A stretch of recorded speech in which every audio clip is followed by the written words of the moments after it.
Hey everyone, welcome to Gotham City's Arcade. I'm your host. This is a Friday night. I want to give a shout out to the Super Game Room dudes for a great show tonight. If you not noticed, the title is my first interview for the night. I'm starting something new, something positive. Hopefully, we can get some questions out there. You know, as far as some open dialogue, because it's something that I always want to do as far as going forward. So hopefully 19K Fox will pop up, waiting on him to basically hop in the stream. So while he is pretty much getting all his stuff together, because I've been hitting him up for the last hour or so, trying to make sure he was ready. Uh, Anybody want to pop in the chat, hopefully they'll come in, and say what's up.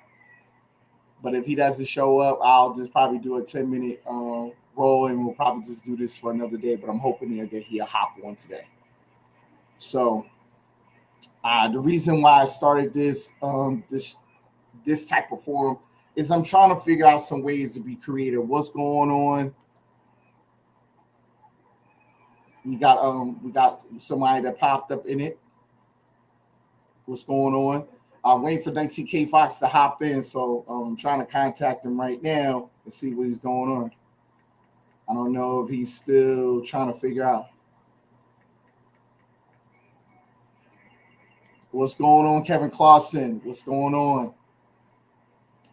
I seen everybody over there at the Super Game Rule.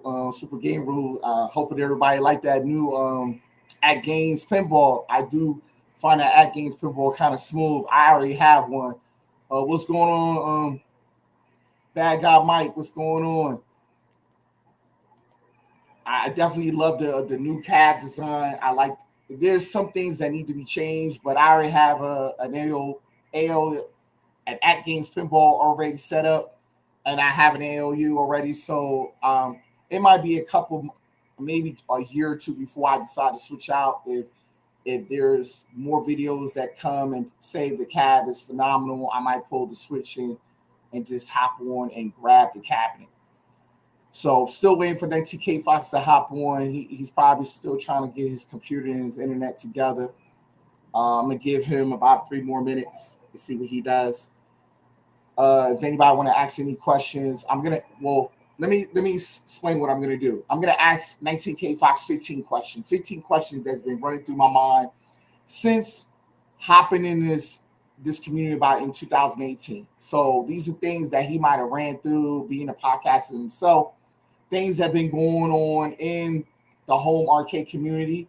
So I'm just gonna ask him a bunch of questions, nothing crazy, nothing that is going to be distasteful or disrespectful, but I'm gonna definitely be transparent about all the questions I'm asking. So there's no like sugar candy type questions, or I'm just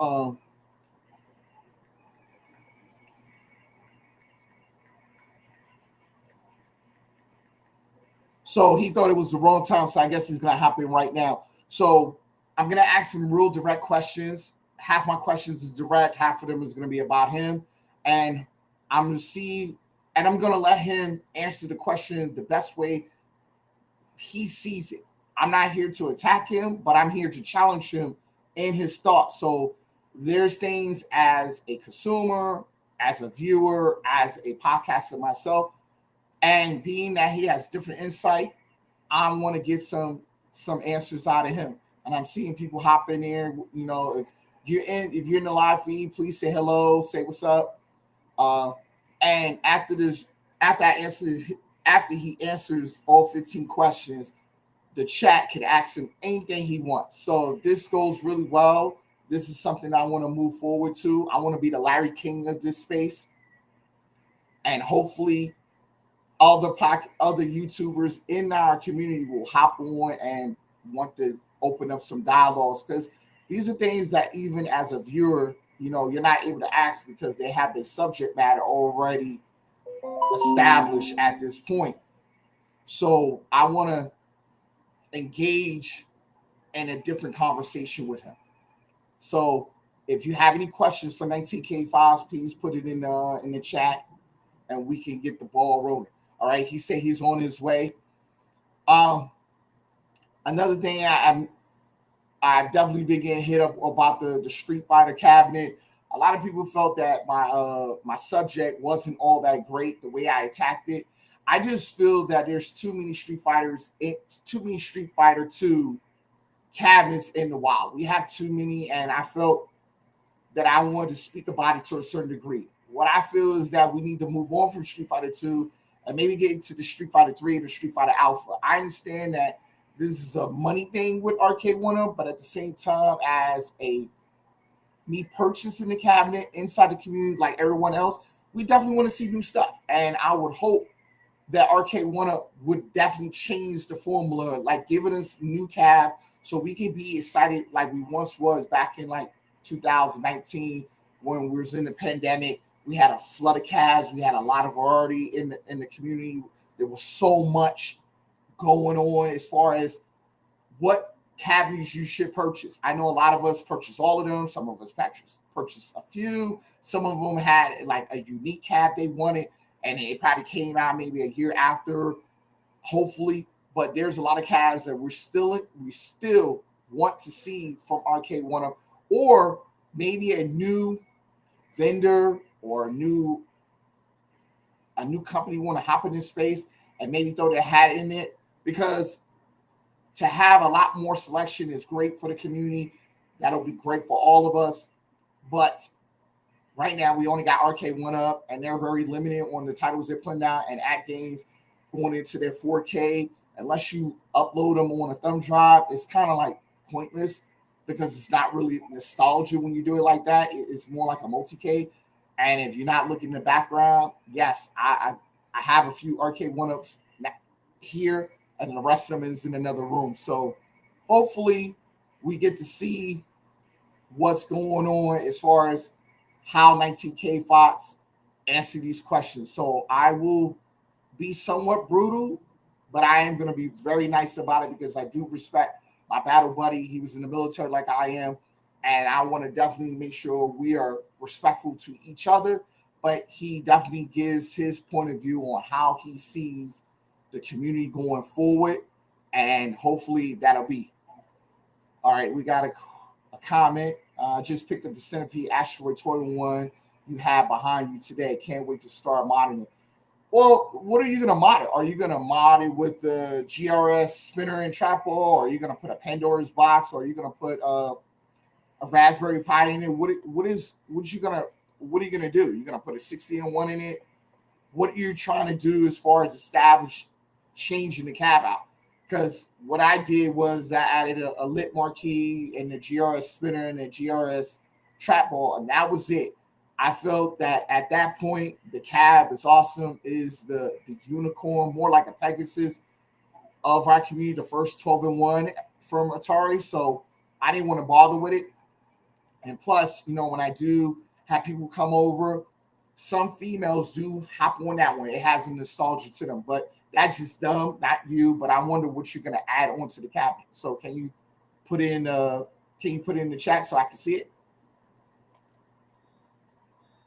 Mostly cosmetic. The GRS marquee, the volcano buttons. Oh, it must be a lit riser. Okay, I have never seen the lit riser. I seen the volcano buttons on one cab that was in the community. It was in a modding community. It wasn't in the Arcade One Up community. It was in another community, and he had the volcano buttons, which was awesome. Yes, he said yes, Kevin. He said he's en route right now. He thought it was going to be at 11 o'clock. So where he was at, I did send him a text to let him know that was hopping on at a certain time. But he got, I guess the time frame got switched up, and he is going to hop on. So if you want to check out and come back and watch me on a rerun, you are welcome to do that. I have no issue with that. But he is coming. Like I said, I'm going to give him a chance. But however, we're at the 10-minute mark, and unfortunately, our wires got crossed. But I did communicate this with him earlier today and about an hour while we was watching the Super Game Room dude. So hopefully he'll have everything. I guess he's setting up to get his stuff established. I don't know what he's doing, but he has sent me a text, because I do have the text. So Hopefully. I actually did a video on the lip rods on my channel. Okay, I'm gonna go and check it out right after this. If I'm definitely gonna be awoke because I usually go and take a 5-mile run. So I will definitely be going, and I'll probably watch your video while I'm out there. So I will send you a comment on your channel. So just be on the lookout for it. But you got to give me an opportunity because while I'm running, I do kind of stop and walk, and then I probably type it in your comments, so you'll see me. But I will definitely be watching.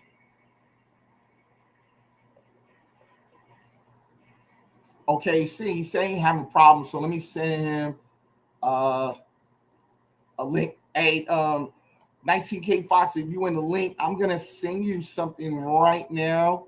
So I'm gonna send a link through the chat, and you can just hop on it like that.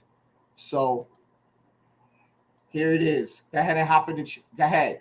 Everybody else kind of not hopping, but just allow 19K Fox to hop in. It's just specifically for him. So I guess it didn't allow him to hop in the link that I sent him.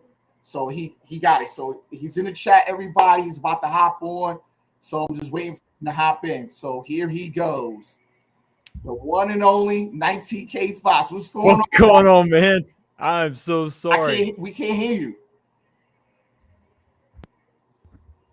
Can you hear me now? You can hear me, right? I can hear you, yes. But I can't hear you. I can't hear you. As anybody in the chat can hear 19K Foxes, maybe it's just me. Because I don't hear anything right now. Let me know in the chat. Can you hear me? Can you hear me in the chat? I see Kevin Clausen saying yes. Oh, everybody said they can hear you. Okay. Oh, maybe it's something on my link. Oh. It's a crazy night for Restream. I never had this problem before. I'm just messing you. I'm throwing you off your game, man. I apologize. I'm so sorry. Both of you, this is funny as hell. Wow. Yeah, it is. All right, so let me try something.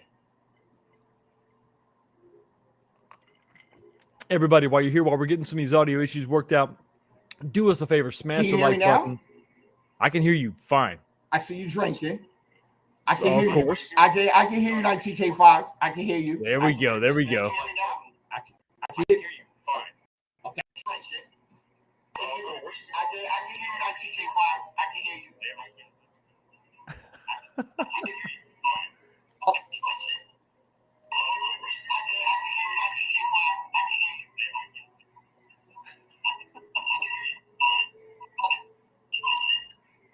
Can you hear me okay? I don't know. It's weird. I can't hear you on the screen. Like all my speakers is on, and I can't hear one thing, but I can hear you through the phone, which is very interesting. I don't know. It's very weird right now. I don't know. I don't know if I should exit out or come back in, but it was fine the last couple of days, and I never had no issue. You want to do that? You want to jump out? I'll stay here. You jump out? Okay. Everybody, what's going on? Welcome back to this channel, the Gotham City Arcade. Everybody, thank you so much for hanging out with us while we try to kind of get this thing worked out. Smash the like button. If you like what you see, consider subscribing. I do appreciate it, guys. How's everybody doing tonight? A lot of crazy stuff going on. I can't wait to talk to you all Sunday. A little bit more detail. I think Gotham's got some questions for me. He's going to challenge me, but I told him nothing is off limits. There's no question that's off limits.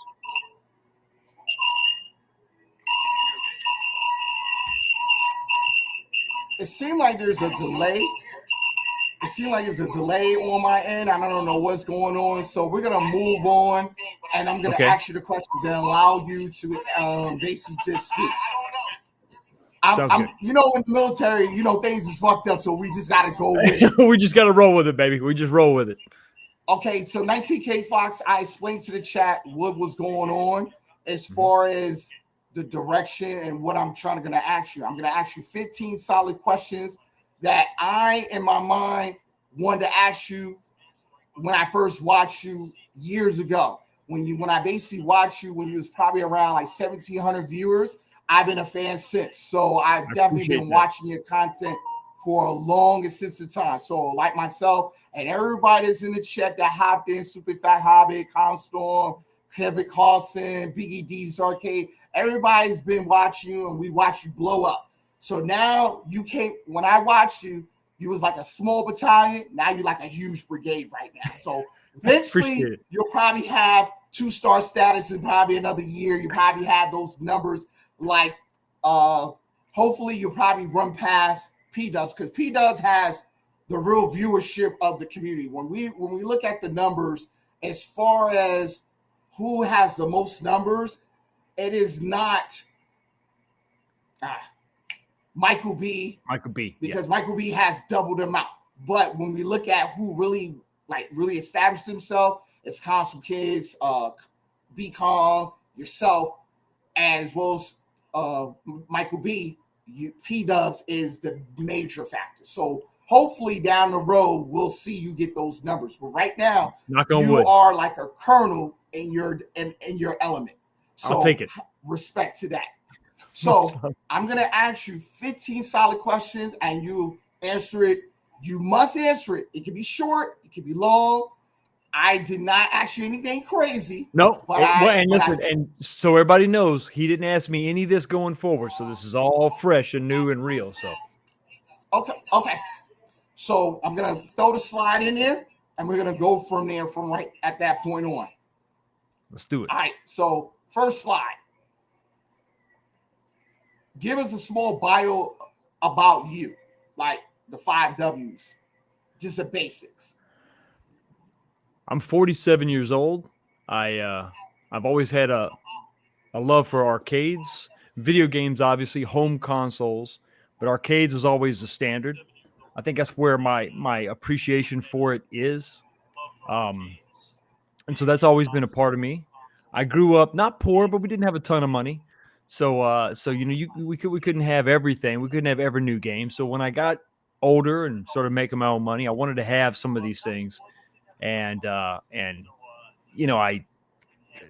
just started dabbling in the real arcades. Had to give it up because family and money and issues and all that. But once you get things kind of settled, kids move out, you can pick this hobby up. So that's where the love for arcades has always been. But I'm 47. I got 3 boys, 3 sons. I got 2 grandsons. I've been married for 26 years. And, I've been working with my hands ever since I got out of the Army. I mean, in the Army, I was a tanker. Once I got out, I've been in industrial refrigeration the whole time, ever since then. And that's why I kind of travel all over the world now. That's what I do for a living. Everything from cutting, grinding, and welding to commissioning new equipment, integrated circuits, integrating equipment with electrical, reading electrical schematics and all that. So I got a technical background. That's kind of who I am and what I do. We just moved from the old house to this new house, and that's why we got the new arcade coming up and coming together. So that's kind of, I guess that's kind of where I am and who I am. From the old house to this new house, and that's why we got the new arcade coming up and coming together. So that's kind of where I am and who I am. Okay, so basically you got your script in 19K Fox, so I'm gonna go on to the next question. Okay, so why did you become a home arcade YouTuber and content creator? I started making videos whenever Disney took over Star Wars and they made the first one, and then I saw what they did with the second one, and how they destroyed, in my opinion, I'll just say he was my cinematic hero, the character that I loved the most. That was Luke Skywalker. And so I really did it just for that reason, to try to get my voice out there and say, listen, petition them to say, you got to change it. You can't keep doing this. You got to do something different. And that was back when the way the company was going was obviously very wrong. There was a different direction. So I just wanted to lend my voice to that conversation. And I did that for a little bit, but I fell out of love with just complaining about stuff all the time. And when Arcade 1-Up first came on the scene, they really piqued my interest. I got the Street Fighter, the first one, and I got that used, but my first brand new cabinet was TMNT, and my wife got it for me. And I just started talking about it, and there wasn't that many people talking about it, so I just started just kind of talking about what I loved and what I enjoyed instead of what I didn't like.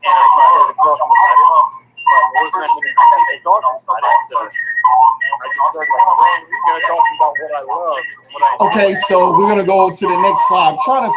Something's going on. I don't know what's happening right now. It's like a weird echo. Yeah. So we're gonna go to the next slide. 3-part question. What was the first arcade one-up you purchased? Did you remember when and where? And was you excited or disappointed after your purchase? The first new one that I ever purchased was the TMNT. And I actually didn't purchase it. My wife got it for me. And I absolutely just loved it. I knew it obviously wasn't a real arcade, but it gave me what it gave the community. I mean, I liked it and I enjoyed it, but I think what excited me about it was that I was able to like talk to somebody else and say, hey, go to Walmart, you get this same thing I just got, and we can talk about it. Because in real arcades, you can't do that. You got to know a guy, or you got to know of a person, and then maybe they have the cabinet you want, but maybe it's the game you want, but it's in the wrong cabinet and it's in weird conditions, and you got to have all these different skills to kind of refurbish it and rehab it and all that. So it allowed us to kind of have a conversation. It's like video games. Everybody can go out and buy a video game, and if everybody has access to it, we can all talk about it. But not everybody had access to real arcades, but we had access to these arcade one-ups. So the first new one I got was that. I also had the Street Fighter, and for what it was, I really enjoyed it. I really liked it. I mean, I had a good time with it. And then I modded the hell out of my Street Fighter cabinet. That was the one that I did all the crazy deck swaps on, and it was a lot of fun with that one. Oh, okay. Next slide. What is the direction of your channel? Like, what is the direction of your channel as far as like, where do you see it going? Like, you're trying to get 100,000 subscribers, or you just trying to make the best content, or you trying to like get a million subscribers and get that to be the face of something extravagant? What is in your mind? I'm trying to hear this out. I think I want to just be a home arcade YouTuber or channel. I want to do something that I enjoy. Now, that I'm not saying I'm just going to blindly be positive about everything and just compliment everything and never say anything negative, but I want to enjoy what I'm talking about. That's why I like the Star Wars stuff. I had to leave that behind. I was just all negative, and I couldn't do that anymore. So I want to be positive. So I want to talk about something I enjoy. I think that to be the face of a community or something, that has to happen organically. So if that were to happen to me, I think that'll be a huge blessing, but I don't know that that's a goal that I have. I just want to be a part of the community. I want to enjoy, just kind of enjoy just interacting with everybody. Going with the meetups is awesome, to see people face to face and just have real chats and real conversations. I think I'm always just going to be a home arcade YouTuber, for lack of a better term, and whoever is making something, whether it's Arcade One-Up, whether it's Ad Games or some new company that's coming out, I just want to, check out their products and then let you know at home if I like it, if I don't like it. But where's that going to take me? Where's that going to take my channel? I think as long as I travel for work, I'm just not going to be able to put out the number of videos that I probably should to grow my channel faster. So I think I'm just going to let it be organic. Now, maybe if life changes and I got a job where I'm home more, I could really bang out some more content, and maybe I could have more pointed goals. But for right now, I just want to enjoy what I'm doing, and I want to share as much as I can with y'all, and then have y'all share with me, and we can just kind of go back and forth and enjoy this together. I can understand where you're coming from as far as that part of it, because it makes a lot of sense that you're trying to establish yourself as a YouTuber, even though you're not doing it full time. It does make a lot of sense that your content is so great, even that you are a part-time YouTuber.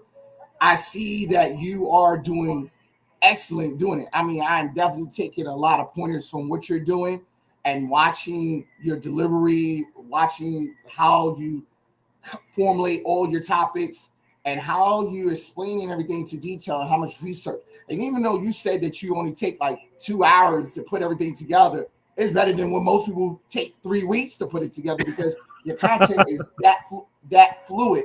Where when we watch your show every Sunday, I noticed that you have at least 200 people in there watching you that will stop watching the Dallas Cowgirls games or have the NFL game watching on and have their phone right next to them, and they're watching you and watching the game as well. So for you to basically bump heads with the NFL, I think you're doing pretty good for the most part, because not everybody's willing to do that. I know for me, I'm a Raiders fan, but I don't even watch the Raiders game. But when the NBA comes on, I will be watching you and the NBA game at the exact same time. So I appreciate what you do for the community. All right, so let's go over to the next question. Who and where did you get the idea for making a toast at the beginning of your show? Way back when I just started my channel. I was trying to think of something that I could do, some kind of, because live streaming is something, it's a great way to talk to people, to kind of just have a show, establish yourself with some regularity and come up with something, And so I'm doing my show and I just start going through some of the things that I wanted to do. And the original name of the show was The Bourbon Talks. And I would, just like I do, I start the show with a bourbon and we would just kick back and relax like two friends, or however many friends are in the chat, and just sit back and have a drink and just spitball ideas, talk about topics, whatever. And the idea is to have a drink, and not everybody drinks, but that's okay. You can drink whatever you're drinking. It's to put you at ease. It's to let you know and establish this sort of laid back, easy chair environment. That's what I kind of wanted. And the original background of my show was like an actual fire and some easy chairs before I focused on home arcade. And it was called The Bourbon Talks, and that's just kind of where it started. I thought, let's get it going. Let's pour a drink. Let's kick back. Like whenever I would get together with my dad and my brother, that's kind of what we do. At the end of the day, when the kids would go to bed, mom and my wife are in there, doing their thing, watching their show, or they're cleaning up the kitchen from cooking an amazing feast. We would find that time to sit on the back porch, grab a drink, and just sit there and talk. And that's kind of what I wanted to do. So that's kind of where the bourbon came from. Obviously, living in Kentucky now, bourbon's a big thing here. Okay. I didn't realize that your show was called Bourbon Talk, because I guess I came in here a little bit after. I did go back in the crates, as we call it, like when we're looking for old classic albums. And I did go back and watch some of your content. And I remember my first couple of videos was horrible bad. I remember you used to say that, like the first couple of videos you're going to do really bad. And I was watching it, and it just seemed like you're trying to figure out what you're trying to do, where you're trying to go with your content. Mm-hmm. And once you figured it out, I think it made it more interesting to watch you at that point. So that's where I'm trying to get at right now. But I do see like where you're starting, and I guess everybody has to go through the growing pains for a while. Like, how long did it take you to go through your growing pains as far as before you actually figured out, like, this is from Bourbon Talk to 19K Fox Show? Like, when was the timeline? Like, was it like a year in, 6 months, like 2 years in? Because I know you've been on for a while. Yeah, the channel has existed for many years, but I never did any content. I think it was probably 2 years, and I'm telling you, within that 2 years, 1,000 subscribers was a dream. I mean, I just didn't think it was going to happen. And back then, you had to have 1,000 subscribers to get monetized. And it was like, man, every day I would check my phone. One sub. Yeah. 2 subs. Yeah. Then I'd lose a sub. And it was that constantly. And I think the problem with me was I travel a lot, so I couldn't put out a lot of videos. And I was kind of existing in this weird space. If you're going to cover like pop culture, you got to be on top of everything. You got to put out videos like all the time, 2 and 3 a day sometimes. And I just couldn't commit to that. So it was a long time. It was, like I said, it was probably a good 2 years. And then I actually took if you keep going back in my show, the channel, and some of the stuff I've taken off because the channel changed direction, but I took 6 months off. I just stopped making content. I just shut it down. I had to figure out some stuff, and I had to figure out what I was doing, with this whole YouTube thing. And it was 6 months. And when I came back with a purpose. So I made a big deal about it. I announced it. I came back. I came into all the other shows and the streams and all the other people and the friends that I'd made. But I had a different direction. I'm like, you know what? I'm not going to do. I know that might give me some success, being all negative and all that, but I just couldn't do it. And it was just making me a jerk to be around. My wife just didn't, you're just negative all the time, and if you're in that space, it messes with you. So I had to go with about, like I said, it was about 2 years, year and a half, maybe, take a 6-month break and then come back with the focus of, I need to find something that I enjoy talking about, and I need to find a way to do it that I can maintain. So that's where I came up with the 1 show a week. I tried to figure out a good day. There's a guy I used to go on his show a lot, Ryan Kennel. He's a big guy now. He's got a lot of subscribers, and he does a Sunday show. And I thought, well, you know what? I'm not traveling on Sundays. He seems to do pretty good on Sundays. I'm going to try Sundays. Let's see what happens there. And then I just decided, listen, whatever you do, Fox, you have got to stick with it. So it was like, okay, here we go. Let's start. And like you said, the growing pains, you're figuring out, I'm going to try this, I'm going to try that. What works, what doesn't work. You come up with slides like you're doing a presentation in class, and people make fun of me. And they did. They gave me a hard time in the beginning. But I'm, you know what? This can be my thing where I really, really, and everybody's got a thing. This could be my thing where I really spend some time breaking it down, because for me, it's easier for me to stay on topic if I got like something I can point to, this here, it helps keep me on track, keeps my mind going, And I also, this is every show I have notes. So I have all the topics and then bullet points under each topic, that's just for every single show. This is from episode 120. So I got that going, and I got my slides going. But it wasn't, I don't want anybody to be discouraged if maybe you're not getting the results you want right away. It takes time. It really takes time. You said I did this for a year and a half to 2 years. Didn't even close to 1,000 subscribers. It wasn't until I started doing what I'm doing now that I started seeing some actual growth. Okay. Okay, so I mean, I noticed a lot of the way you format stuff is like military based, so I kind of see where you're with a lot of your stuff, because every Sergeant Time Thursday, and a lot of people don't know, like in the military, Sergeant Time training was basically a bunch of NCOs would get together, they would pick out some topics, and it would be stuff that as a soldier, like, this shit is bullshit, because I remember coming in the military in 2003, and Sergeant Time training was once a month. And it used to be an NCO would do whatever they wanted with you. They would either take you somewhere, or they'll give you some training, or they just let you go back to the room and do whatever. I think it was right at the beginning. I think like when I came in and I deployed to Iraq for the first time, that is when I remember First Sergeant T was my first sergeant that was in Fort Lewis, and he actually got together and they were actually doing real training. So that was like the kind of the start of what I saw Sergeant Time training, because I came in like a week prior and everybody was just going their own ways, but then they were starting to get into everything, getting ready to deploy out of the gate, and now I started seeing the concept of the training aspect of it. When I became an NCO, and that was like to really like, you had to brief, depending on what battalion you was with, you had to go and brief the sergeant major first, and then had to like, okay, green light it. You had to come back to first sergeant, and you had a certain amount of time to put it together, and you had to go back and brief it again to both of them, and they had to prove it, and that was your Sergeant Time training. So I kind of see a lot of your concept when I watch you. Your delivery is phenomenal. So I can tell that you had a real command presence as far as how your information is flowing. So you're very comfortable about how you do your business, and I want to applaud you for that.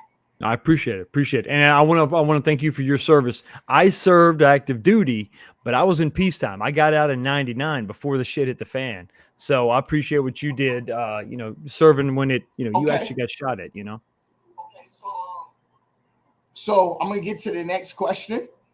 Mm-hmm.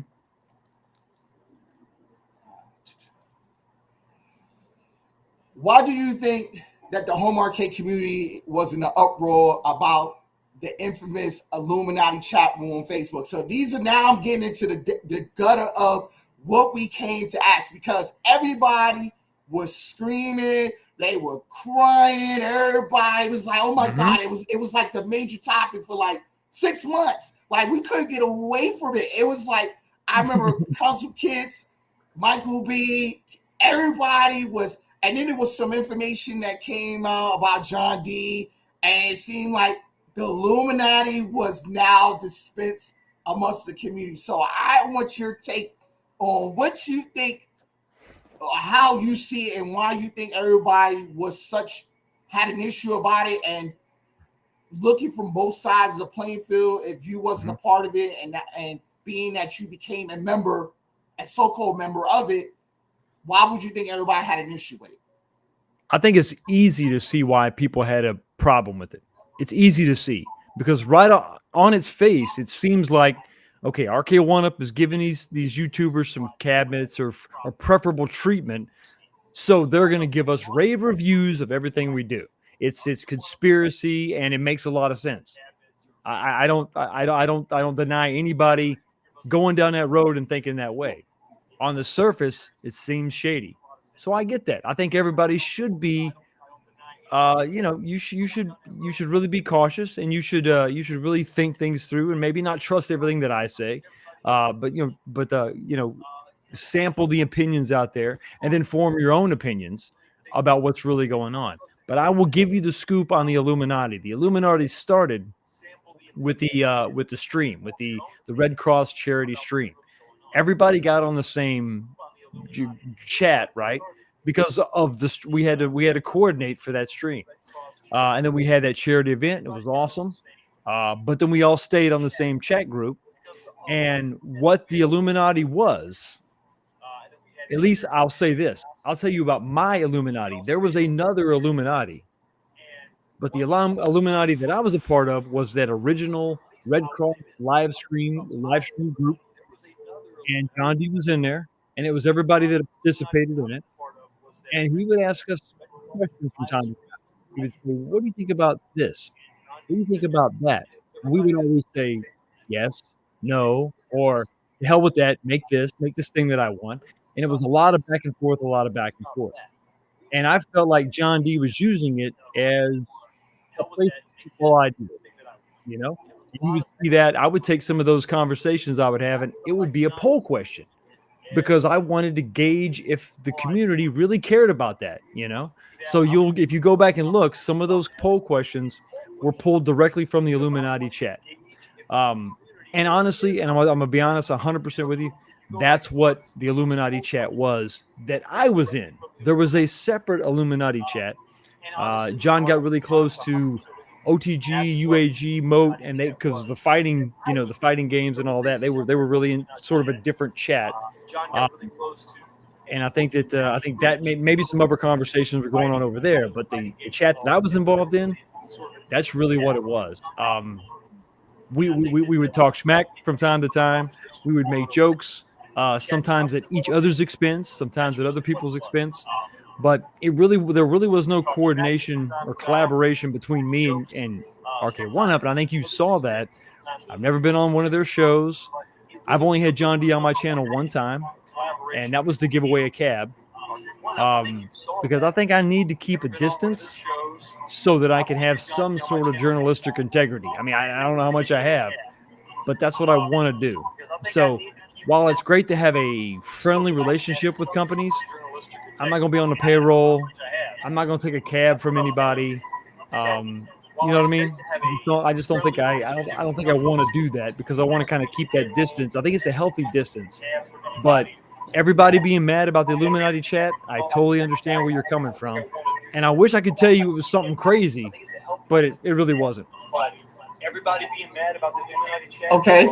So, I mean, even though we saw that you was keeping some type of transparency between you and the chat, but people felt like it was only selective members in the chat, even though the community is a lot larger, and it felt that it was like y'all was secretive about a lot of the information that was being explained in the chat.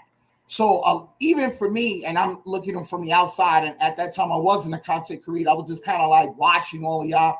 I was like, what are they really discussing? It could be a bunch of friends. It could be a bunch of friends in there. It could be a bunch of supervisors in there talk about work. Or it could be, are they having some hidden secrets that John D is leaking information to y'all, like y'all getting first priorities at information. So that's what a lot of us was thinking, like why they get like, because I know it's like, and I like, and shout out to Michael B. I like Michael B, but it felt like Michael B and P Dubs and Consequence was always the first one out the gate with the information. Everybody was kind of playing catch up with them, and that's why a lot of people felt some kind of way about like, why is that there's only a certain amount of people in the chat. And we didn't know all the members in it, but we knew of the people, like all the people that you talk about, UAG, unqualified critics, all of them. Everybody was saying their own piece, and everybody seemed to be running the opposite direction to get away from it, because I think the word shill came up at this point as far as concept about why is the community in such a shift. And I understood that in like as a supervisor, you're gonna have sidebar conversations, and that's what it was. I think a lot of people didn't take it like that, but it was like they're having conversations. They're not having it out loud with us. They're not putting it out in the masses, and everybody's clicked up, crewed up, and it just seemed like a mafia where is RK1 up, and then John D kind of coming over to the side like, I need to give you some information, and how you use it is really upon you, but I'm giving you information. You need to do something for me too. So it's like, it was like the shilling was like, well, like, let me give you an example. Like when Big Blue popped off, like everybody was promoting the hell out of it. The only person that was really being honest about it was P Dubs about how he looked. It looked like a giant ice scraper. However, we didn't know who had like early access to the cabinet, but there were things wrong with it.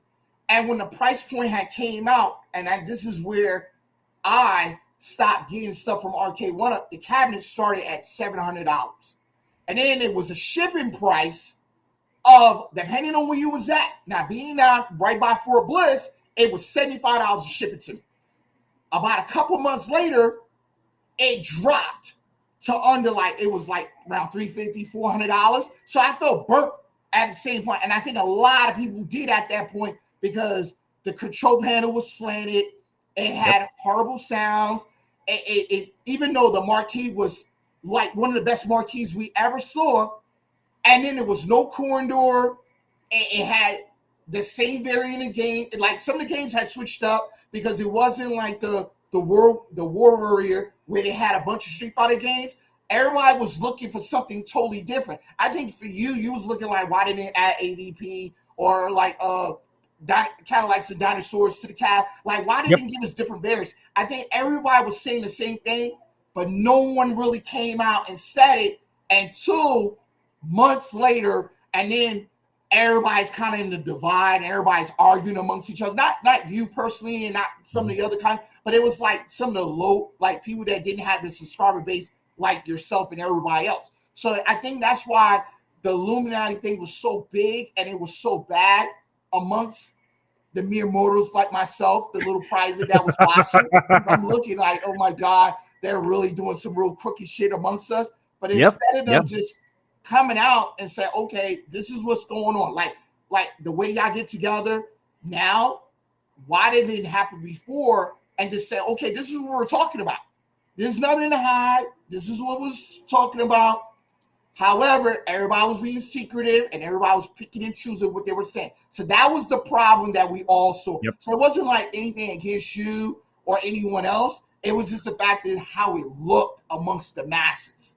But I think that's fair. I think if anybody is talking to like a company direct, you have to assume that they're being influenced by that company. I get that. I think that's fair.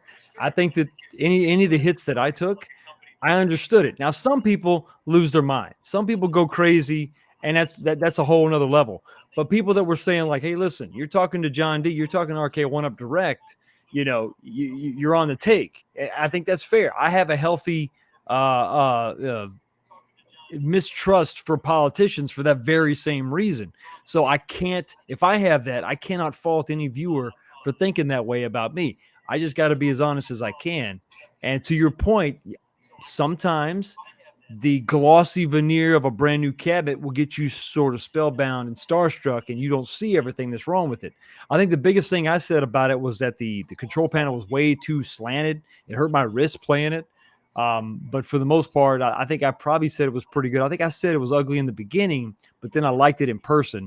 And yeah, I wish they had changed up the games a little bit. They're so fighter focused. I love AVP. I wanted more beat 'em ups anyway. There's more replay value if you can add like variety to each cabinet. But I think that I think the criticism is fair. I think that I gotta be honest with you and tell you what the conversations were. Some stuff was shared that we couldn't share, but usually it was like, hey, John would come out and say, hey, listen, there's a leak out here that is real. I need you guys, you if it comes up in conversation, you've got to say that it's real. You have to confirm it. Or if there was some other leak that would come out, he would say, guys, I don't know where the hell that came from. That's not real. One of them, I think, was the German leak of Time Crisis or something. Now, this is later on in the life cycle, but that's the one that comes to mind, where it was like an old render, and we ran it by John. I'm like, John, is this real? And that's the way I would interact with John. I would bounce things off of him to find out if it was legit or not. And then I could diffuse situations and say, listen, guys, this is not real, or this is real, or, it is what it is. I was never told by John not to talk about something, because that doesn't work with me. I'm going to talk about it. But I would check with him to get some, because I'm all about information. I don't want to be misleading. I'd rather be conservative, figure it out, and then pass on good information. And if I told you I didn't know, usually it means that I just did not know. I really didn't know one way or the other, And if I was ever in a position where I couldn't say something, I just didn't talk about it at all. Because, if I'm told something in confidence, I'm not going to reveal that or talk about it. I can say with confidence that I'm sitting here thinking, I don't know that I ever knew about anything coming out before it actually came out. I would get the scoop afterwards. I would get some more of the details afterwards. We would always go to John or somebody else. Usually it was John for details about something that was announced. But usually I didn't really know, like here's an image. Fox, here it is. It's coming out next month. I've never got that. Now I've had hints and little, what about this? What about that? He talked about the one I wish that they would have done. John showed me this picture in the chat and talked about it. Him and I were going back. Usually it was him and other people, and I would chime in, but he and I just got jazzed about this idea. We started going back and forth, and it was the Dynamo cab, the one they just did with the Deluxe, right? It was a Dynamo cab with the green trim, and it was Street Fighter 3. That's what we were talking about. And he was excited about it, and I was excited about it. I'm like, man, if you do that, that's going to be nuts, because that's CPS 3. That means, I know you got to do an emulator, but if you can do that and pull that off, now we're talking about Red Earth. We're talking about, you can do all this stuff. We even talked about an Alpha cab, but it was just going back and forth. I didn't really get any good concrete information, but that was a lot of the discussions we had in that Illuminati chat, was back and forth. I would talk about what I wanted. He would say, well, listen, if we do a Capcom cabinet, it's always going to have some Street Fighters on it, but what else would you have? And that was a fun conversation too we had. He was like, okay, a Capcom Deluxe, it's going to have 3 Street Fighters. What else do you want to see on it? And I would chime in, and Michael B would chime in, and we would chime in, and we would offer ideas about games that we would like to see on it. And that was about it. We never got a list, he would just take our feedback. So that's about as deep as it got, as far as I'm concerned. Now, like I said, there was another chat. It involved other people, more focused in the fighting games and the tournaments and all that.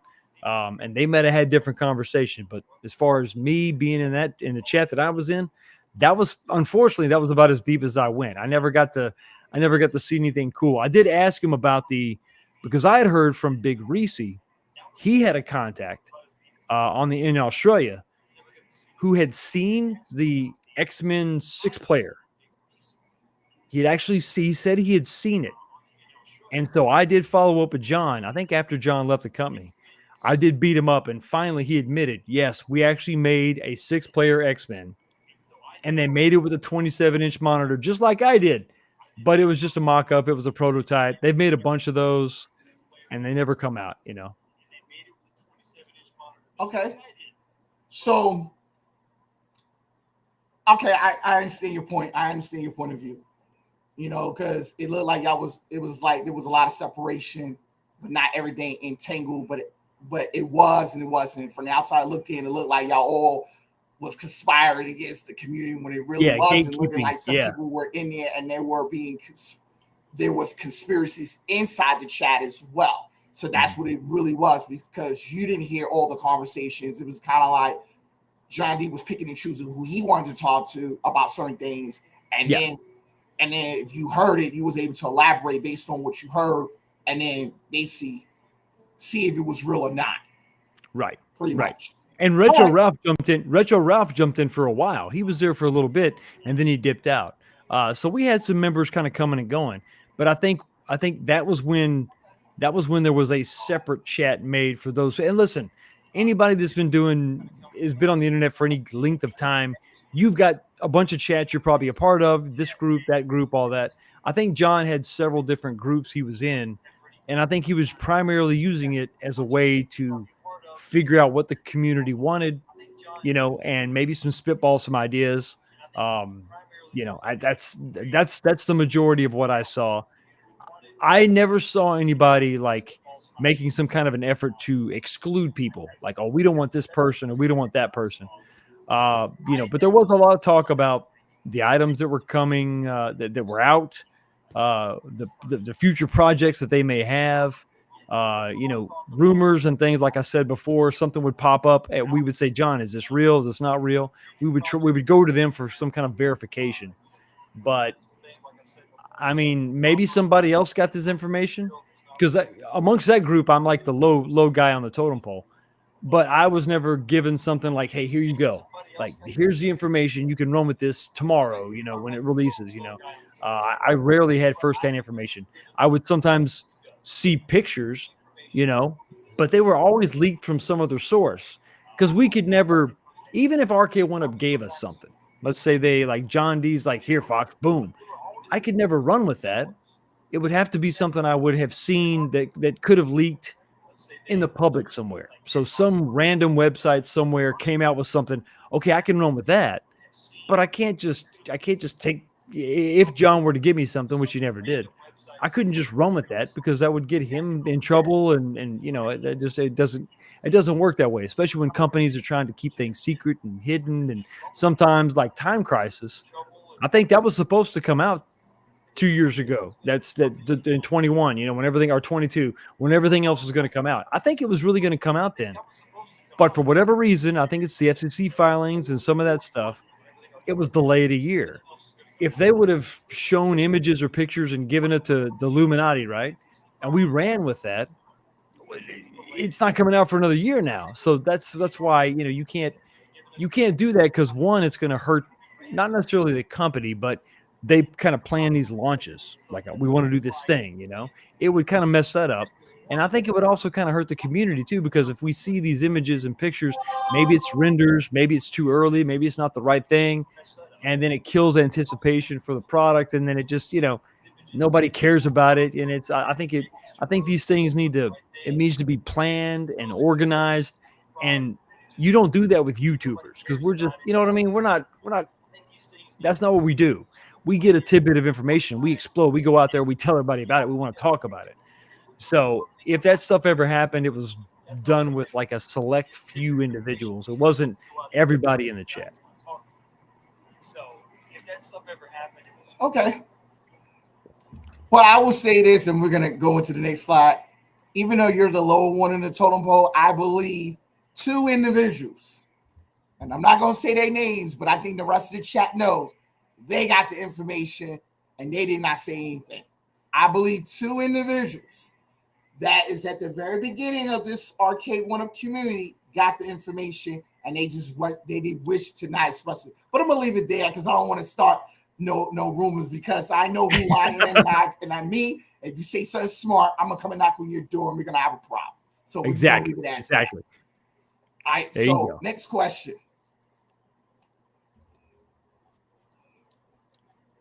Do you think there's favoritism for certain content creators in this home arcade space? Yes. Yes. I think there's some people, put yourself in the position of Arcade 1-Up or iArcade before they went under, or Ad Games. Put yourself in their position. You don't want somebody being really honest. I mean, like brutally honest. You want somebody who's going to enthusiastically endorse your product and talk about it and be excited about it. That's just what you want, right? You don't want somebody like sitting here picking out every flaw. You know, oh God, look at this. This is here. You don't want it. You don't want that. You want somebody that is just gonna hype your product, a hype man, you know, because that, I think, is, they look at the YouTuber as kind of like the audience, and you want the audience to be excited. So that's who you want to represent your product and talk about your product. So I think it's almost natural, and I'm not faulting the companies. It's almost natural to gravitate towards those that are just super excited about whatever the hell it is you're doing. They don't care what you did. They don't care about the quality. Just get it out there, and we're super excited. So yeah, so there's favoritism, you know, and for better or for worse, I think it's kind of the way that it should be. Maybe, I mean, I don't know. I mean, maybe not should be. Maybe that's the wrong word. The way that it should be is they should just put their stuff out there and not really collaborate with any YouTuber, you know, and just let all the reviews be honest, and away you go. But yeah, I think there's favoritism, you know, and I think some of that is just natural.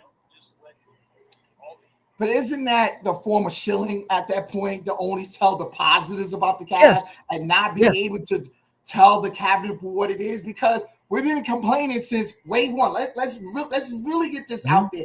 And this is what my last video was talking about, even though I got a lot of flack for it.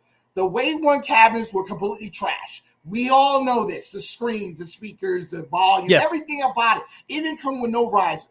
We gave our Arcade 1 a chance because it was a new concept. We saw the future, like, oh my God, this is brand new. We can finally have, like, most of us that cannot afford real cabs, that live in apartments or small spaces, we can actually have something in our home that basically allow us to have the arcade feel at a smaller version at a cheaper price. However, not be able to get to wave two, and then we saw upgrades. We saw that Golden Tee had a light up marquee. We saw the riser, the artwork around it. We are seeing changes. We're seeing different dynamics.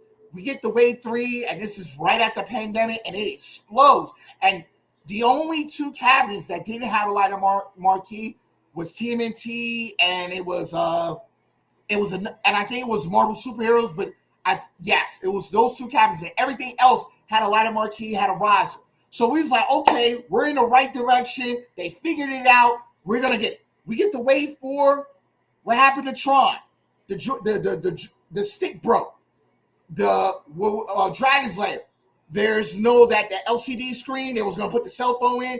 We're starting to see the problems. We're starting to see the headaches, and we're like, oh my God, are y'all going backwards or y'all going forward? And then we're not seeing the diversity in, like, bringing out different cabs. Like, a lot of people want 80s cabs, which 80s cabs are a lot cheaper to make. You could add on a bunch of games, and you could throw the cab out there. But then when we want 90s games, like, we're not even seeing those, like the Afterburners or the like games that are Soul Calibur. Like those type of games that we will definitely be wanting to go and buy. And we're starting to see the slowdown. We're not seeing an intervention in Arcade 1-Up. And even though Unico has left, iArcade was on life support. It was like, oh my God. So what are we getting right now? So we're noticing that they're now, since John D has left, The president is left. We don't know where the direction is at, but we do still see the same things. Still buttons, joysticks are still crappy. And even though they said they ordered a bunch, we haven't seen it. But however, let's go back 2.5 years. You brought out Marvel vs. Capcom Limited Edition and you put Sandwars in it. Why you didn't add it with all your fighting cabinets going forward? And this is what everybody's been complaining about. We'll get BOE monitors, and then one version will get a TN monitor. And we're like, we can understand that for Pac-Man. We can truly understand that for that. But for a fighting cab like Mortal Kombat, where Zohar has been bitching and complaining about it, but Capcom is get BOE, still get flimsy buttons and sticks. We get Tron, then we get Outrun with without the Rumble Pack, but Ridge Racer does. It's like they're going all over the place and they have no direction. And I hear you, Council Kids, not P-Dubs. Well, P-Dubs has spoken on a few times, but not Michael B. Michael B will basically sit up there like, well, it's not bad. It's awesome. And then he'll come back a month later like the shit is garbage. Like, just be honest from the beginning. And that's the fucking problem that we all have. Like, I understand that everybody's playing the game. It's politics. You know, we both been in the military. We know there's a politics because when you're a subordinate, you can say whatever you want because we don't care. But once you get on that totem pole, it is the politics. But my thing is, who are you being a politician to? To your audience or to the company? And that is where the transparency has to come in play. Like, who are you advocating for? Them or us? Because if you're a consumer and you're buying a product, you should advocate towards the consumer. But if you get free products, yes, I can understand you sitting up there shilling for them all day fucking long, and this shit don't make sense. And then when you get called out on it, you want to get butthurt, and then you want to sit up there and start crying about it. But we all see it week after week, month after month, year after year. If we all go back in the videos and make a slideshow like Zohar and look at all the shit, you cannot sit up there and say you're not shilling for it. I understand that we all are shills in some point of matter for the product because we all want to embrace it. No, well, listen to what I'm saying. We all want to embrace the product because we all want the excitement of the nostalgia. So that part of the shield that I'm trying to explain. But as far as the product being trash, Arcade One has to be held accountable for all of it. They can't sit up there and come on their Arcade One shows and say, oh, it's a brand new cabinet, it's going to be awesome. And you already know what the fucking problems is with the quality control. That's not fair to us because we're actually, all of us are either blue collar, white collar workers, and we're all giving our money out when we can basically put it in our households, we give it to our kids. Damn sure our wives want to go out somewhere or our girlfriends. And we're actually dumping it into a community, into a concept that is not changing and it's not helping us. So right now at year 5, and now the rehashes are coming out, even though the Street Fighter 2 Dynamo cab is beautiful. Don't get me wrong, but it is the same games list as the last one that came out, and that's where I was really having an issue with it. Like, I'm not gonna pay, even though it's $3.99 and it's a great price point, but I'd rather wait until it's on sale for $1.99 and then gut the motherfucker out and just wait for an actual PC that I want to put it in and actually run the cabinet properly. Because you just want that shell. You just want that shape. Yeah. Absolutely. I think, listen, you're right, you know, but I think shill is a negative term. I think if you're excited about a product and you're happy about it and you're excited and you want to point out the positive, that's not shilling.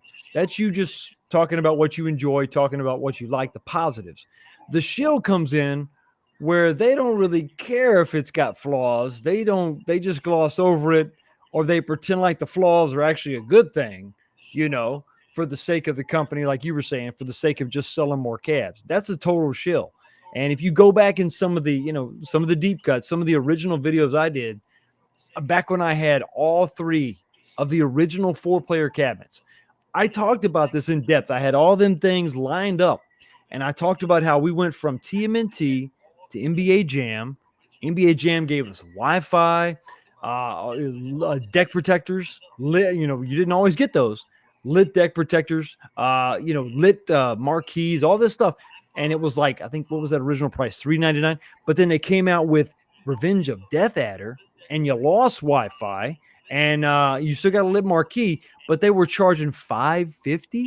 We knew even back then, in the third wave of the 4 players, that this was going on, and this is when it all kind of really started, and it started to really show up for me. If you go back and watch that video, all 3 cabs, and I go through each one, and I'm like, look at what we gained. Like, here was the trajectory, and then all of a sudden, boom, less for more. That's exactly what it was, and that's the problem I think a lot of people are having. Why in the hell was Fast and the Furious? First of all, why was it like some kind of weird port? Second of all, why did it have a 3rd generation marquee? I mean, what is going on there? And you're charging top dollar for these cabinets. It doesn't make any sense. But you can still like the cabinet, but you got to be able to point out these flaws if you want to have any kind of integrity, any kind of credibility. I think you can absolutely do both. You could even, I mean, I bought 2. And listen, I'm telling you right now, you can believe me or not, I bought those with my own money because I was legitimately excited about it. I wanted to buy 2. I wanted to link them together, the first linkable cab. And I was heartbroken whenever the shit didn't work. You know, I had the lit coin door mods ready to go as soon as I bought both of them. I did the lit coin door mod right off the bat. Let's go. Let's check it out. And it just sucked. The Wi-Fi 2 player was garbage. This was not the arcade ROM. You had to buy a special cable, which wasn't expensive. And now that we know, I think it's no big deal. I think Arcade 1-Up should put one in the freaking box. But, you know, it's you got to be able to point these things out if you want people to take you seriously. And that's the thing. Some people just want to be spoon-fed happy cereal and everything's perfect and rainbows. But some people really want to know, because you make an excellent point. White collar people out here working hard every day, and we can't afford to pay basically the cost of a PS5 every month on garbage. We just can't do it. So, you know, that's why I think you see real cabs behind me. Yeah, because I know they're never going to make these cabs. Arcade 1-Up's never going to make these cabs. So I bit the bullet and said, listen, I want these games. I'm going to go ahead and buy the real deal because I know they're never going to make them. But I still have love for the company. You know, I'm digging the XLs. But you got to be able to, you know, I think a shill is just going to tell you the positive. He's going to lie to you and say a negative is a positive. And I think an honest dude is going to be just that. He's going to say, listen, I bought this thing. I love it, but I think there's a bunch of flaws. Like, I bought T2, full price. It ain't worth it. I said it in the review. It's not worth it. I will say I like the cab. I should have bought the damn thing for $500 or $400, but I dig the cab. It's not perfect. It has a lot of flaws, and you got to be able to talk about it. And you also got to be able to say, listen, I just love that game, that arcade game. So I overpaid. You know, it's all right, you know, but I like it now. I've done some modifications. I enjoy it. We just have to be honest. And if you criticize me, if he criticizes me, if this person criticizes me, you got to be able to take it. You have to be able to accept other people's opinions and roll with it, because that's called grown-ups having a conversation. I agree, and I agree with everything you said. I mean, and that's a lot of what has been happening throughout the community over the last 2.5 years. You know, the price points has been going up. You know, we know that inflation and, being that a lot of us read the newspaper or watch the news, we're seeing the cost of goods going up. And you know, I do feel for Arcade 1-Up. I'm not beating Arcade 1-Up. I do believe in them. I do. But my thing is, when the price point goes up, the quality control has to be improved. And that's the problem. And when you go to the T2 guns and then you look at the Time Crisis guns, there's really like, oh my God, like I'd rather pay more for the best product. You give me sending guns, I can understand I'm paying $800-900 for it. But you got me paying $800-900 for something that looks like a toy that I could get at the 99-cent store. And that's not fair to all of us. And that's why we're all like being so transparent right now. And that goes to my next question right now that's in play. Do you feel that duality and transparency is needed in the home arcade space? I think, okay, so absolutely, 100%. Like, first off, I mean, even I talked about this with the sale. And this is what I don't understand about Arcade 1-Up. I understand if you're trying to hide the flaws of your product, because you don't want people to see. It's like the dirty secret. But you're hiding the fact that, hey, tomorrow we're going to have a sale on Amazon. I mean, if you tell us about it, we're going to be more hyped about it. We're going to be ready to spend the money if you tell us ahead of time. But they don't do that.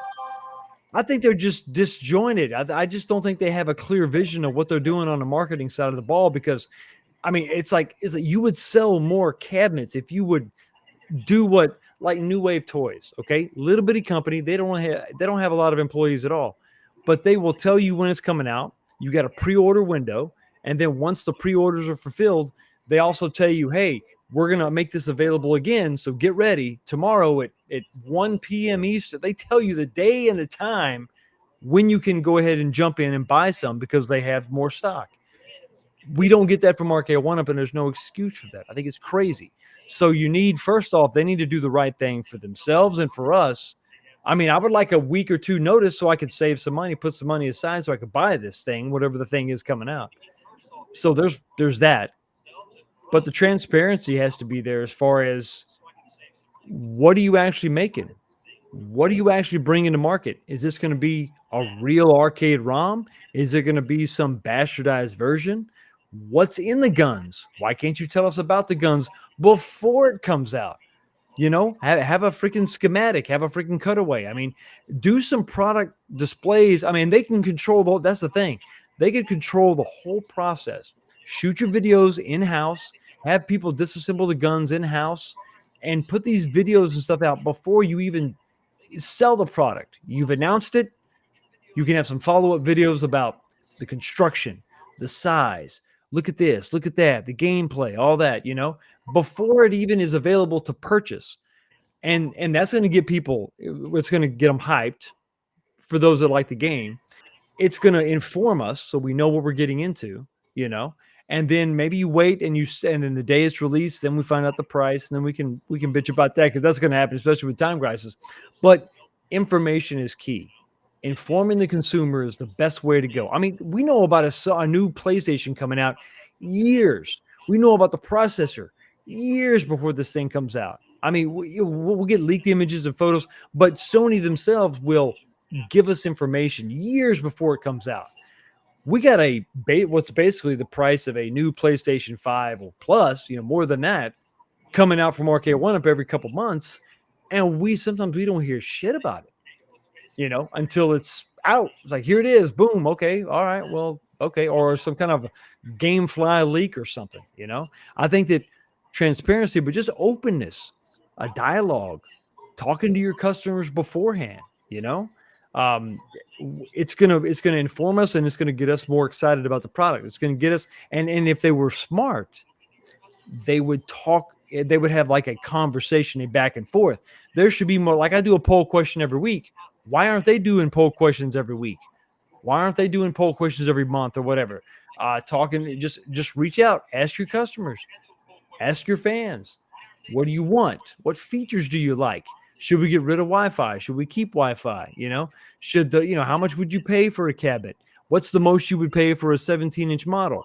At what point, and I've said this on my show, if you can't make it for $599 or below, it needs to be XL, period. I mean, there's just no excuse for it. But ask the community that. Talk to people, Transparency, conversations.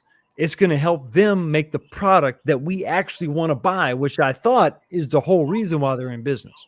Transparency, conversations. It's going to help them make the product that we actually want to buy, which I thought is the whole reason why they're in business. I agree, but I because I think that, a lot of us want the roadmap, like we was getting a few years ago. Like, I think where a lot of people in the chat room, like Stupid Fat Hobbit, say he wanted, let me pull up his comment. There's a lot of us in the community that are just waiting to spend money, but we need to know what's coming out our way in advance so we can basically spend money, because a lot of us are holding money. Like, a lot of us makes good money, especially in this age group. Like, when you look at who's buying these cabinets, it is not the kids. They're buying PS, Switches, Xboxes. But when you look at the older crowd, the ones that have been in the arcade, that actually was in the arcade, those are like the late 30s, 40s, 50s, and 6-year-olds.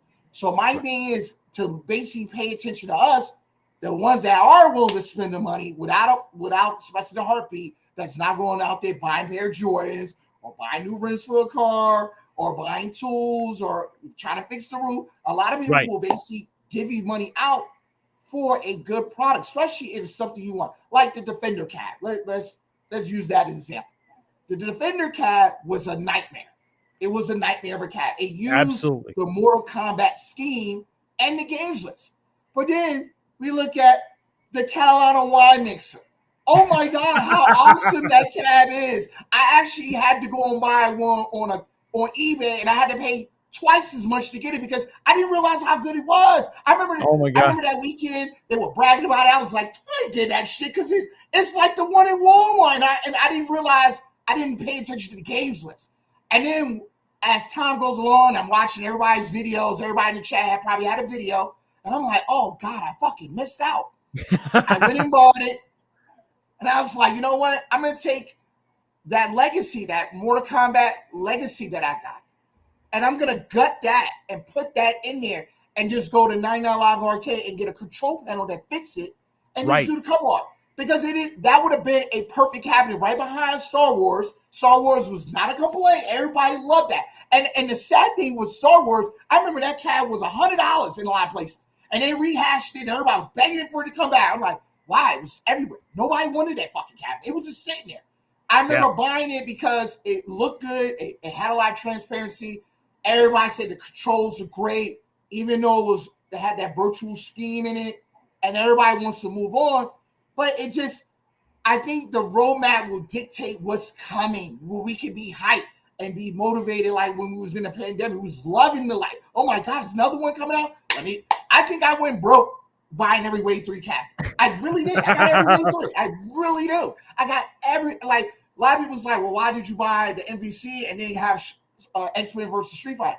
Because it was two different variants. It was two great cabs.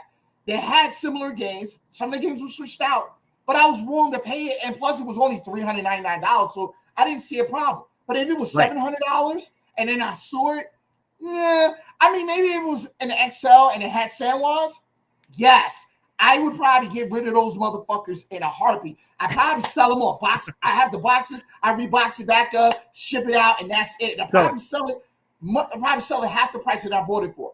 But it's just we don't get the same information. We don't have the same love. The feeling is disappearing. That's why a lot of people say the home arcade community is dying right now because the energy is depleted. And I think Cyrus and his camp have to go back in the camp. I know Cyrus is not one of us. He's a businessman. I truly understand.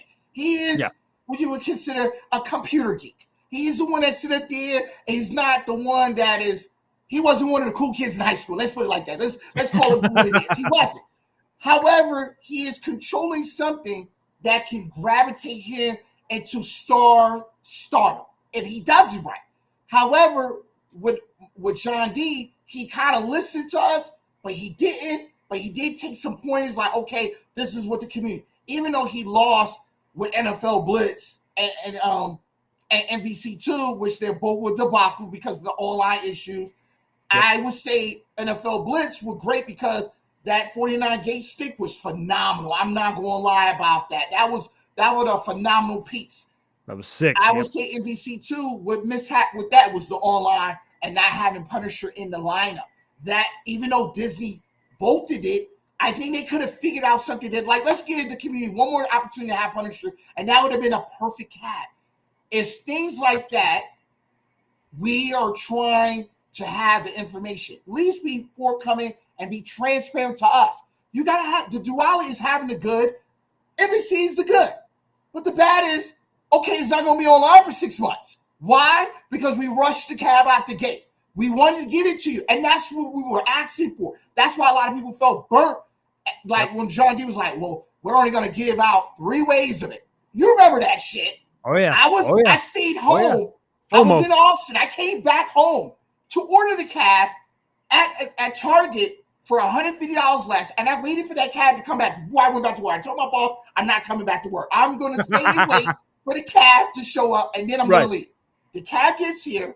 I didn't put it together. I waited till I came back like 2 months later. I put it together, and then I watched the videos while I was at work, and I'm like, there's no online? Just like you got online for all the other additional games, but not for the marquee game. And that would have been something for him to come out and say, we rushed the cab out for these reasons. We don't want everybody to feel burnt, but we did this for a reason. We had to get it out. We had a timeline, and this is what we got. We're going to work on it. We don't want you to beat us up, but we did this for the community. Right. But this is what steps we had to take to get it out there early. I would have waited. And then on another thing, why you didn't make it a deluxe? Since it's a new wave cab, make it a deluxe. That would have been a great time to start the deluxe, right along with Blitz. That would have gave it a 4-player and a 2-player clap, right there. You could have did San Juan for your NPC. That would have been 2 great cabs. I think a lot of people would have not bitched about the online part. Everybody would have kind of sat on the side and waited, because now the controls are improved. It's in a deluxe form factor. We got lit up corn doors. We got a nice marquee. You could go back to the big blue and get that nice marquee to be illuminated. The artwork on the Blitz was horrible. They could have did a better job. We truly understand that. I think there was somebody in the community saying that MVC2 had another artwork. They could have did a different variant to give 2 artworks like they did with X-Men and Street Fighter and MVC. They could have gave 2 artworks and kind of made it a want. Then you forcing it and making us digest it and making it seem like, oh, it's our fault that we went and purchased your cab, and now the shit is crap, and now the word is out, and we're all over the internet saying how trash Arcade 1-Up is, and how they lied to us, how they hoodwinked our money, like John D said, and I hate to say he was right. We are crackheads to the crack dealer. We are pretty much, and to me. But then now you gave us a bad product. What's the chances of us coming back in high with you again? What's the chance of me giving you my money again? A lot of people are skeptical now. It's been a pretty quiet year. It's not a bad year. It's been a pretty quiet year for them. This is the time that Cyrus need to pick up the ball and really run with it. If he is the prodigy that they claim he is, and I'm calling him out, and I'm putting him on Front Street. If you're the prodigy that you are, you need to have enough. 2024 needs to be illuminating for all of us, because a lot of us is going to quit. And it gets to my next question at hand.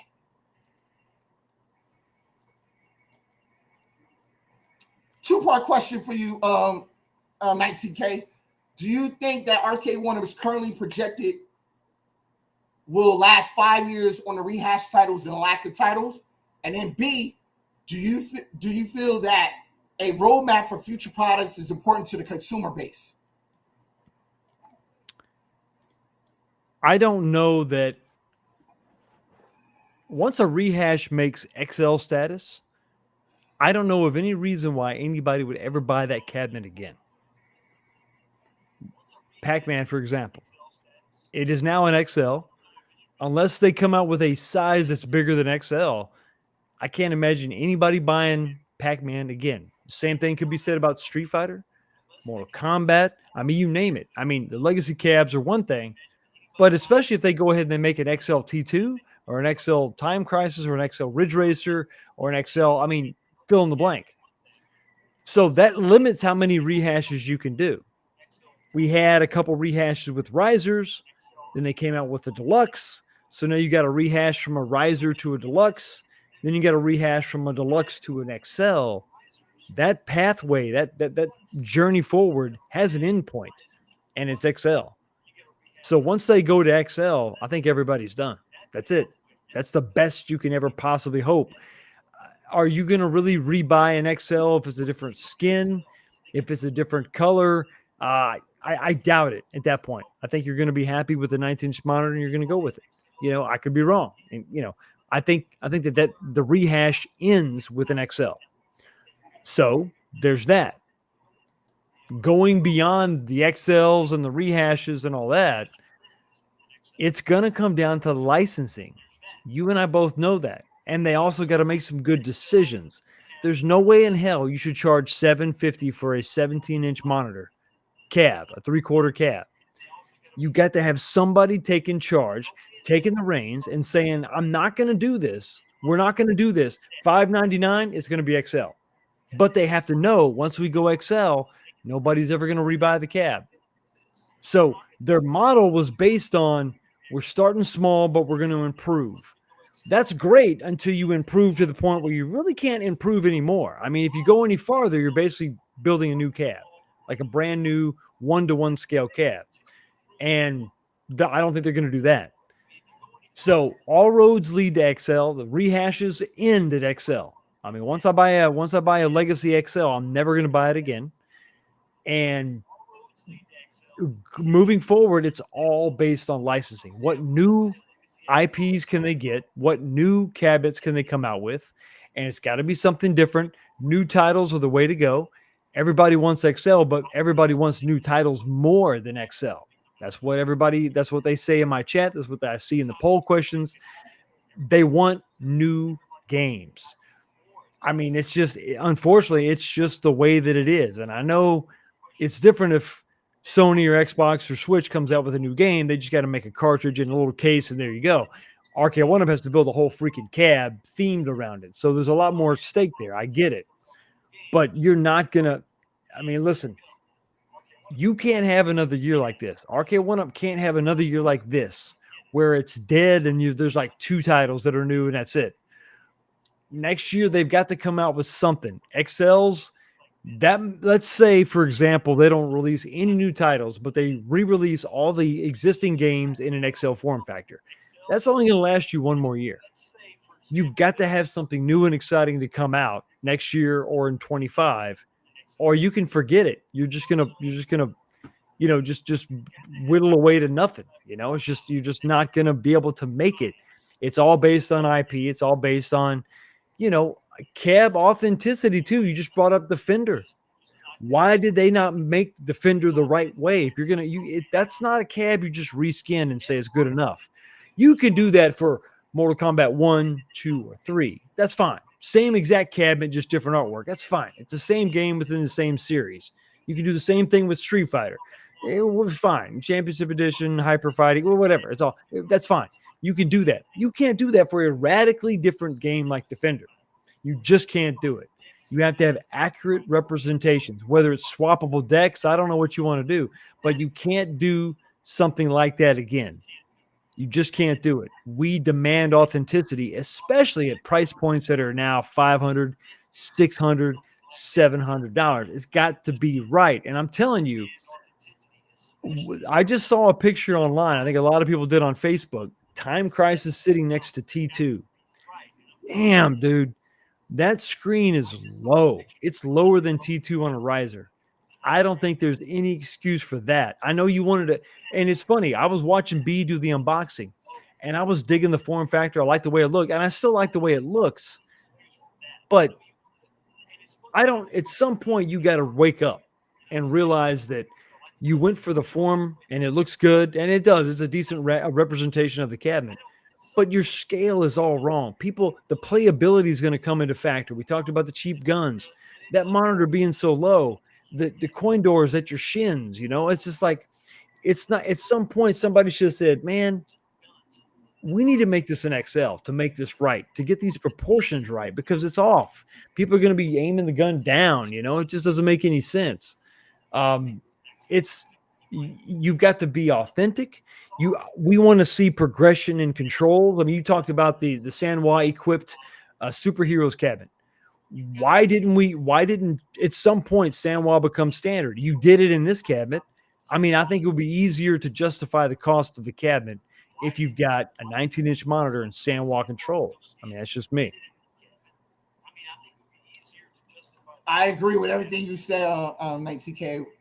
I feel like Troy K, when I watched this review, he had a lot of points in his, and I think a lot of people were scared off because of the price point.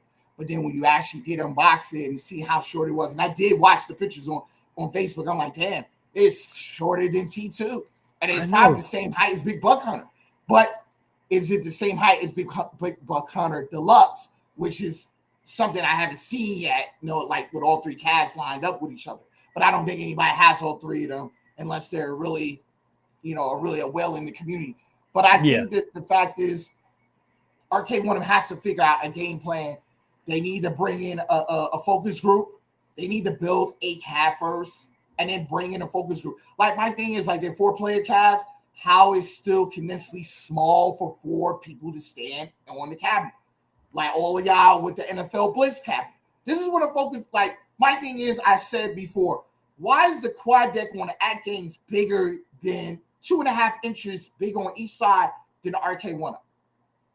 They had a focus group to come in and basically have 4 regular guys, 4 men. It seemed like they put, and it seemed like Arcade One has the smallest men possible. And they're sweet, like, okay, it works. But an average man is probably 190 pounds at 40. You got to think about, like, shoulders, stomach.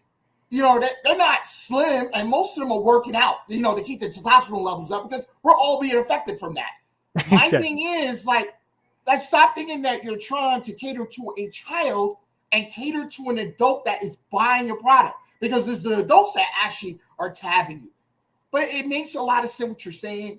And I can't negate what you're saying. It just, I think Arcade One needs to figure out what they need to do as far as the customer base and whether their products is fitting the future customers they're trying to bring in. Because John G says, like, the middle of their company, he wanted their goal was to have a cab in everyone's house, but it has to be correct as far as the form factor, the size, the controls, the monitor, the height, the marquee. It has to look good. And we have seen changes. Like, I think the first time we actually seen a diverse look was Burger Time. Burger Time was the first cab that had the ill design look. I know a lot of people want an XL for that. Not a deluxe, an XL form factor for that, because that would fly off the shelf. As long as you have a switch, you went from 4-way to 8-way. I did the mod. You gotta have that. If you have the 49 gate, I think that'll work. I think a lot of people wouldn't trip, but you have to have a feature where you could go in and they see, okay, they basically have to turn it off and allow you to have the gate to lock in for the 4-way and the 8-way sensor so it can flow well. I think that'll be a perfect cab, and I think no one will trip if you put the extra effort in it to make the cab functional. That is the problem with all of us. We want the cab to function properly, not to go to a third-party vendor and fix the shit that y'all should have fixed from the beginning, because that's to me is an extra headache. Why am I paying $4.99 for a cab, then turn around and change the joysticks out, buttons too, and then I have to change the marquee out when I could just go and bought a real cab, even though it might not have all the games in it. But if it's the marquee title that I'm looking for, at least I'm gonna get the proper form factor. Yes, it weighs 300 to 400 pounds. Yes, I'm gonna have to figure some space out, but at least it's correct. And I can't bitch and complain. I see a lot of people has basically transitioned to a certain degree out of the market because we are complaining about these things. And Arcade One, they are hearing this for years. It's not like it's something that dramatically came up. We've been basically giving them opportunity. How many times do I need to come home from school? Mommy, they're beating my ass. I need you to come up there and transfer me out of school because it fucking sucks. You was like, and as Arcade One, as a parent, well, just deal with it. It'll get better. They'll leave you alone. It's not. It's gonna get to a point where I take a knife to school or a gun to school and shoot it up like a massacre, and then you're gonna sit there and like, what? I can't believe he's done this. He was such a good kid. No, I've been telling you this constantly. Look at me. I'm in fear. I hate what's going on, and I need this to change. Yeah. So let's go to the next question because we're getting close to the end. And let's see. Bam. With the new content creators emerging like PD7, Corner K, Consor, Arcade Anonymous, do you feel that the home arcade community is in great hands moving forward? Yes, I think the more voices, the better. I think the more people that are, inspired by what's been going on, to jump in, to start a channel, to have a point of view, I think it's the better way to go. I think fewer voices. I mean, we talked about the Illuminati, and people were upset about the limited, amount of conversation that was going back and forth between Arcade1Up. More people in the space means more opportunity for them to get their voices heard, different points of view to be shared. It's not just a couple guys, it's a bunch of people, to jump in there and, like I said, let their voices be heard, share their opinion. Also, I think YouTube is a creative outlet for people. It's therapeutic in some ways, because you can sit and you can look at a camera and you can talk and you can vent and get some things out. And you can see in your chat people talking about yeah or no or back and forth, and you can have those conversations. Most of us don't have a spouse or a friend that's really into it like we are. We're kind of fanatical, like Star Wars fans, Star Trek fans, Marvel fans, DC fans. There's all these fan bases out there that not everybody is that fanatical about. So I think it's good. The number of guys that are coming out, that are putting forth the effort, that are doing different things is good. I think that this home arcade space, this community, is not going to live and die by one company. I think we all kind of hang our head on Arcade1Up like that's the end all be all. I don't think so. I think that what Arcade1Up did is they had exposed a desire in a demographic that has a income that has allowed them to maybe spend a little on this and that. And we want, but that demographic has a desire for something physical, not just digital downloads and all that, and stuff that you can't really touch and feel. We want the tangible.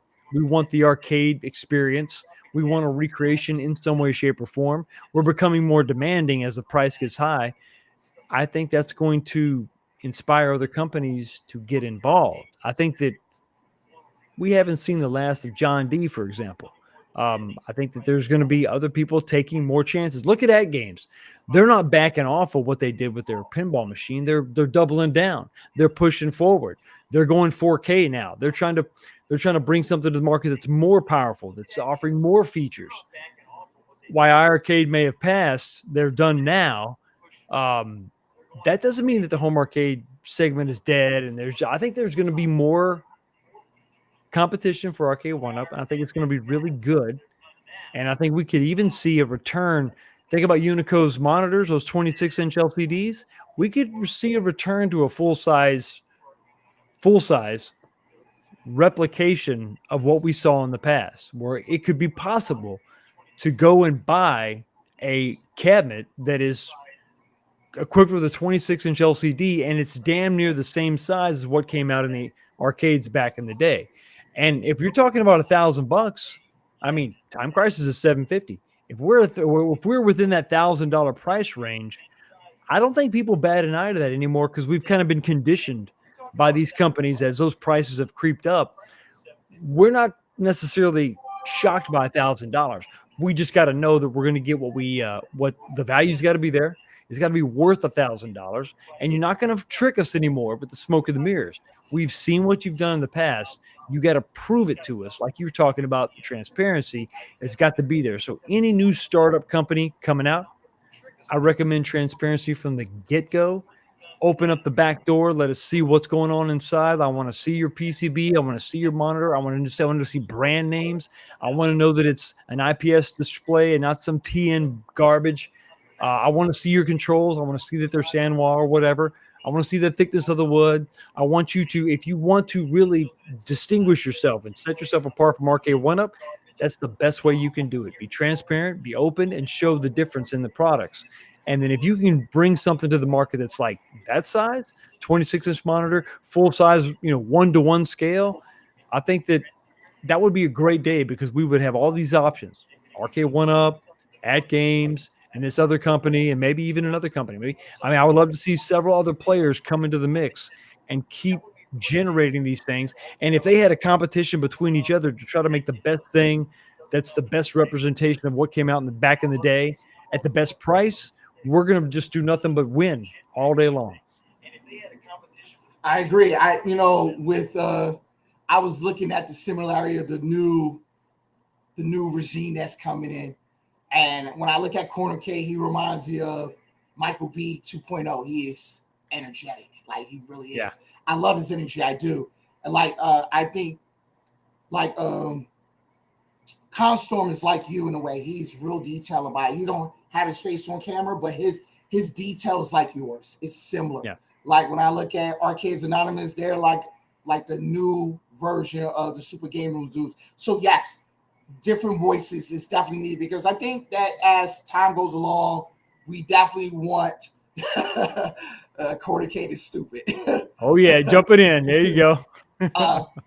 As time goes along, we definitely need new voices, new members to come in, because as you are part of that wave, like I'm gonna do a video, I think you're like part of the wise men.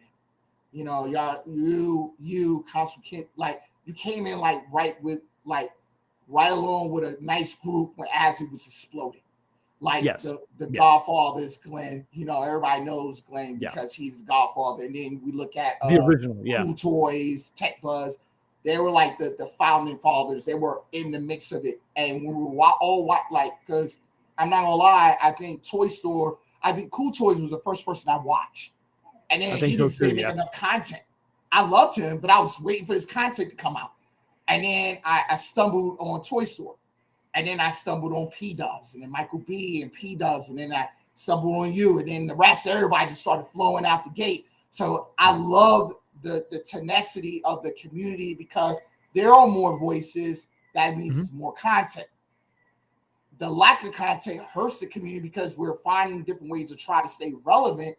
And this is where it comes to my next question, because I think this is where we get down to the bitter dip. In your opinion, what do you think that Rex and Zohar have such hatred towards certain veteran content creators, and then and as well as why do you think everyone is abandoning the 3/4 scale and running to VPN and the pinball community? I don't know Rexer much at all. He's a weird cat. He's funny though. He's he needs RKO 1-Up way more than I need RKO 1-Up. His whole channel is based on hatred for a company, which is no way to live, in my opinion. I mean, do what you want to do, but I think that's not good for you. That's not good for your soul. I think that some of it is probably, honestly, I don't know his personal history with other people. I think a lot of it is made up. I think a lot of it is fake.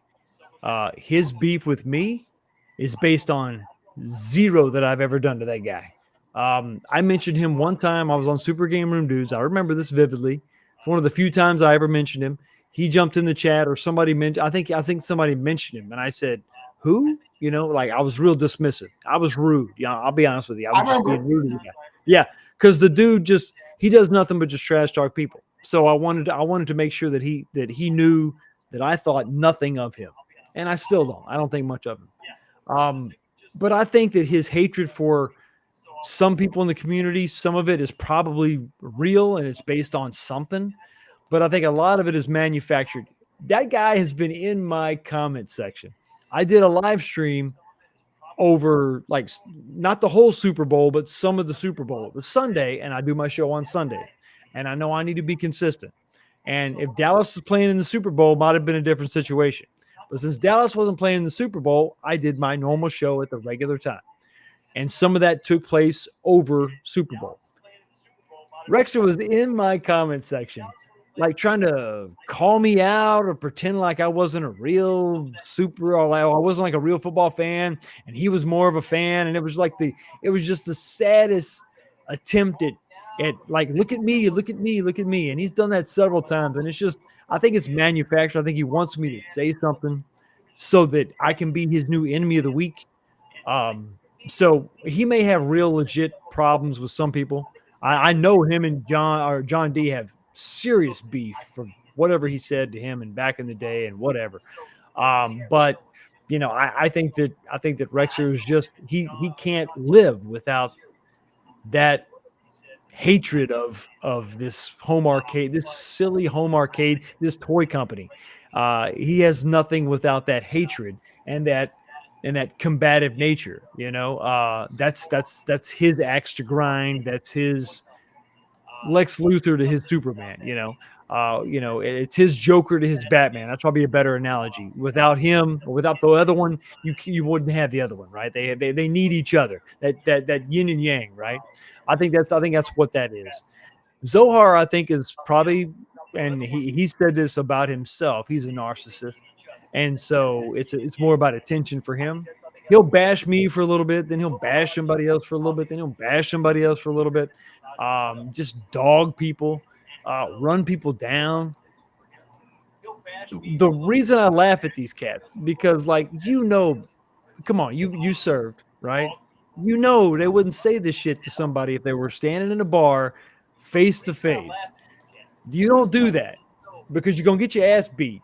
So I think that it's best for these people to stay behind their computers and do their thing. I know it's like a gag. I know it's like a bit that they do, you know, whatever, do your thing.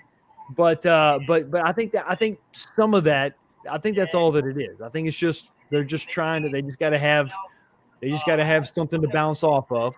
And so, you know, personally, I mean, maybe they don't like, maybe they both have a legit reason to hate me. I just couldn't give a shit about it. So it is what it is. Well, what about the V pen?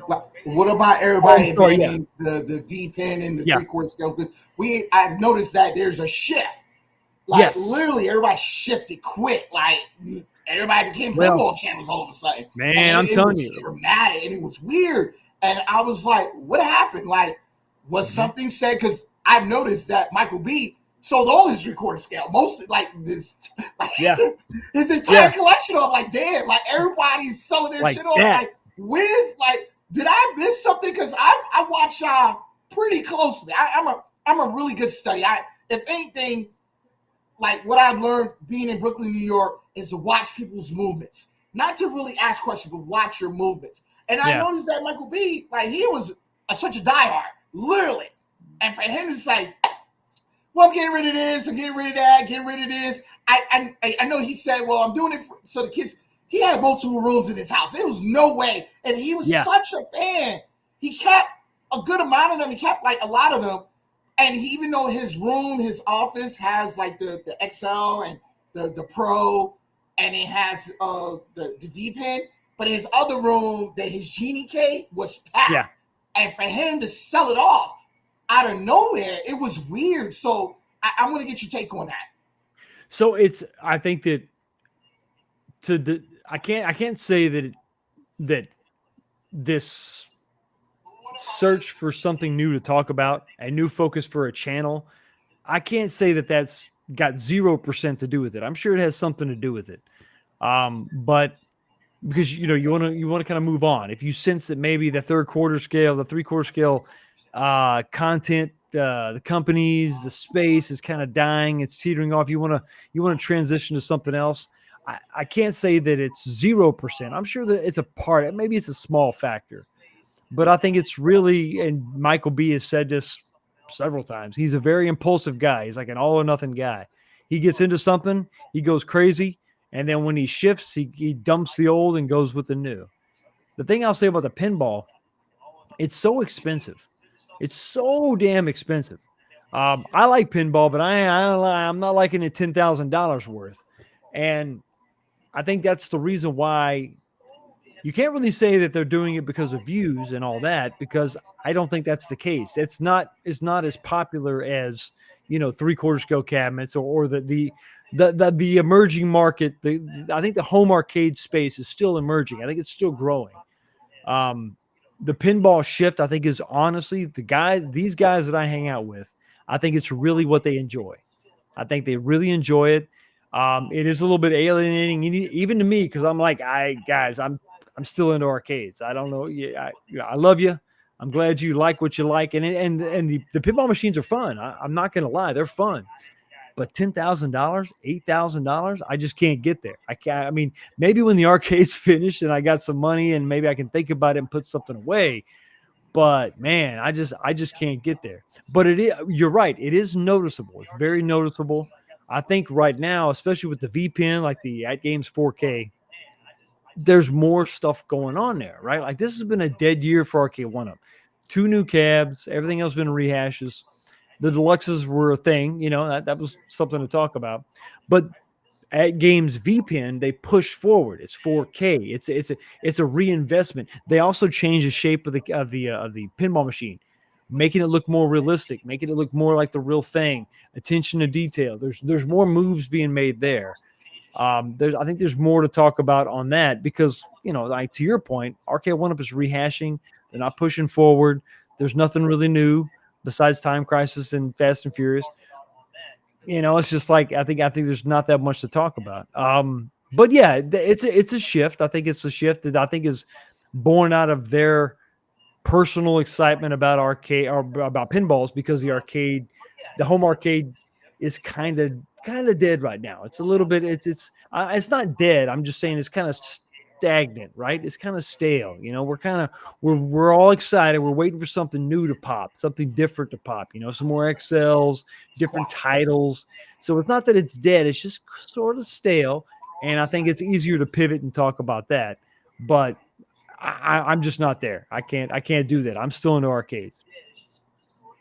But do you think that the community will call them all out if there's a revise or a revisit? Because I kid you not, the way the community it acts, I kid you not, you're gonna have Zohar and Rex at the front of that brigade going right after them. Yeah. And I kid you not, like it's like they all hopped off the ship of the arcade Titanic because they knew what was going down. And they was trying to get to the life preservers or try not to die with the rest of everybody.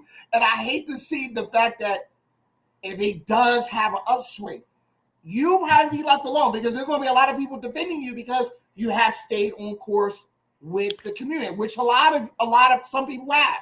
But we have noticed that the bulk of the pure headhunt, the pure like OGs in the field just ran and left. And now all of a sudden, now there's a revive. They're all back.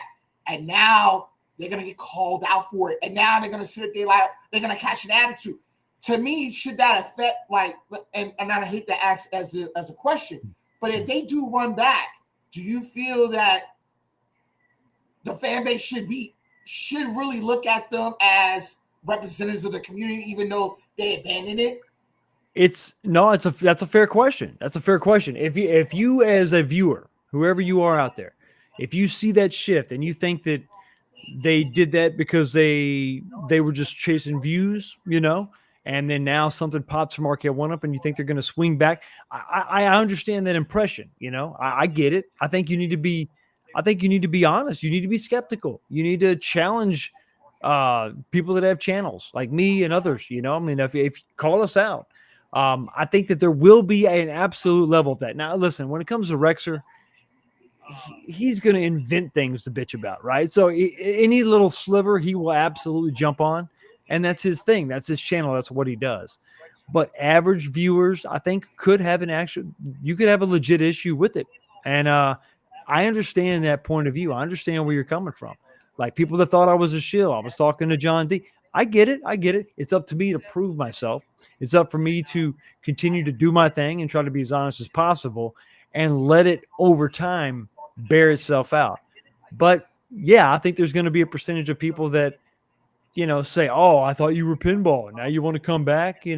It's going to happen. But I think that those guys are chasing what they love. I think they're actually doing what they enjoy. And they're super into pinball right now, super into XL, super into certain, I think a lot of it is they're just kind of whittling down what they want to focus on, and Arcade One Up maybe for whatever reason just doesn't do it for you anymore.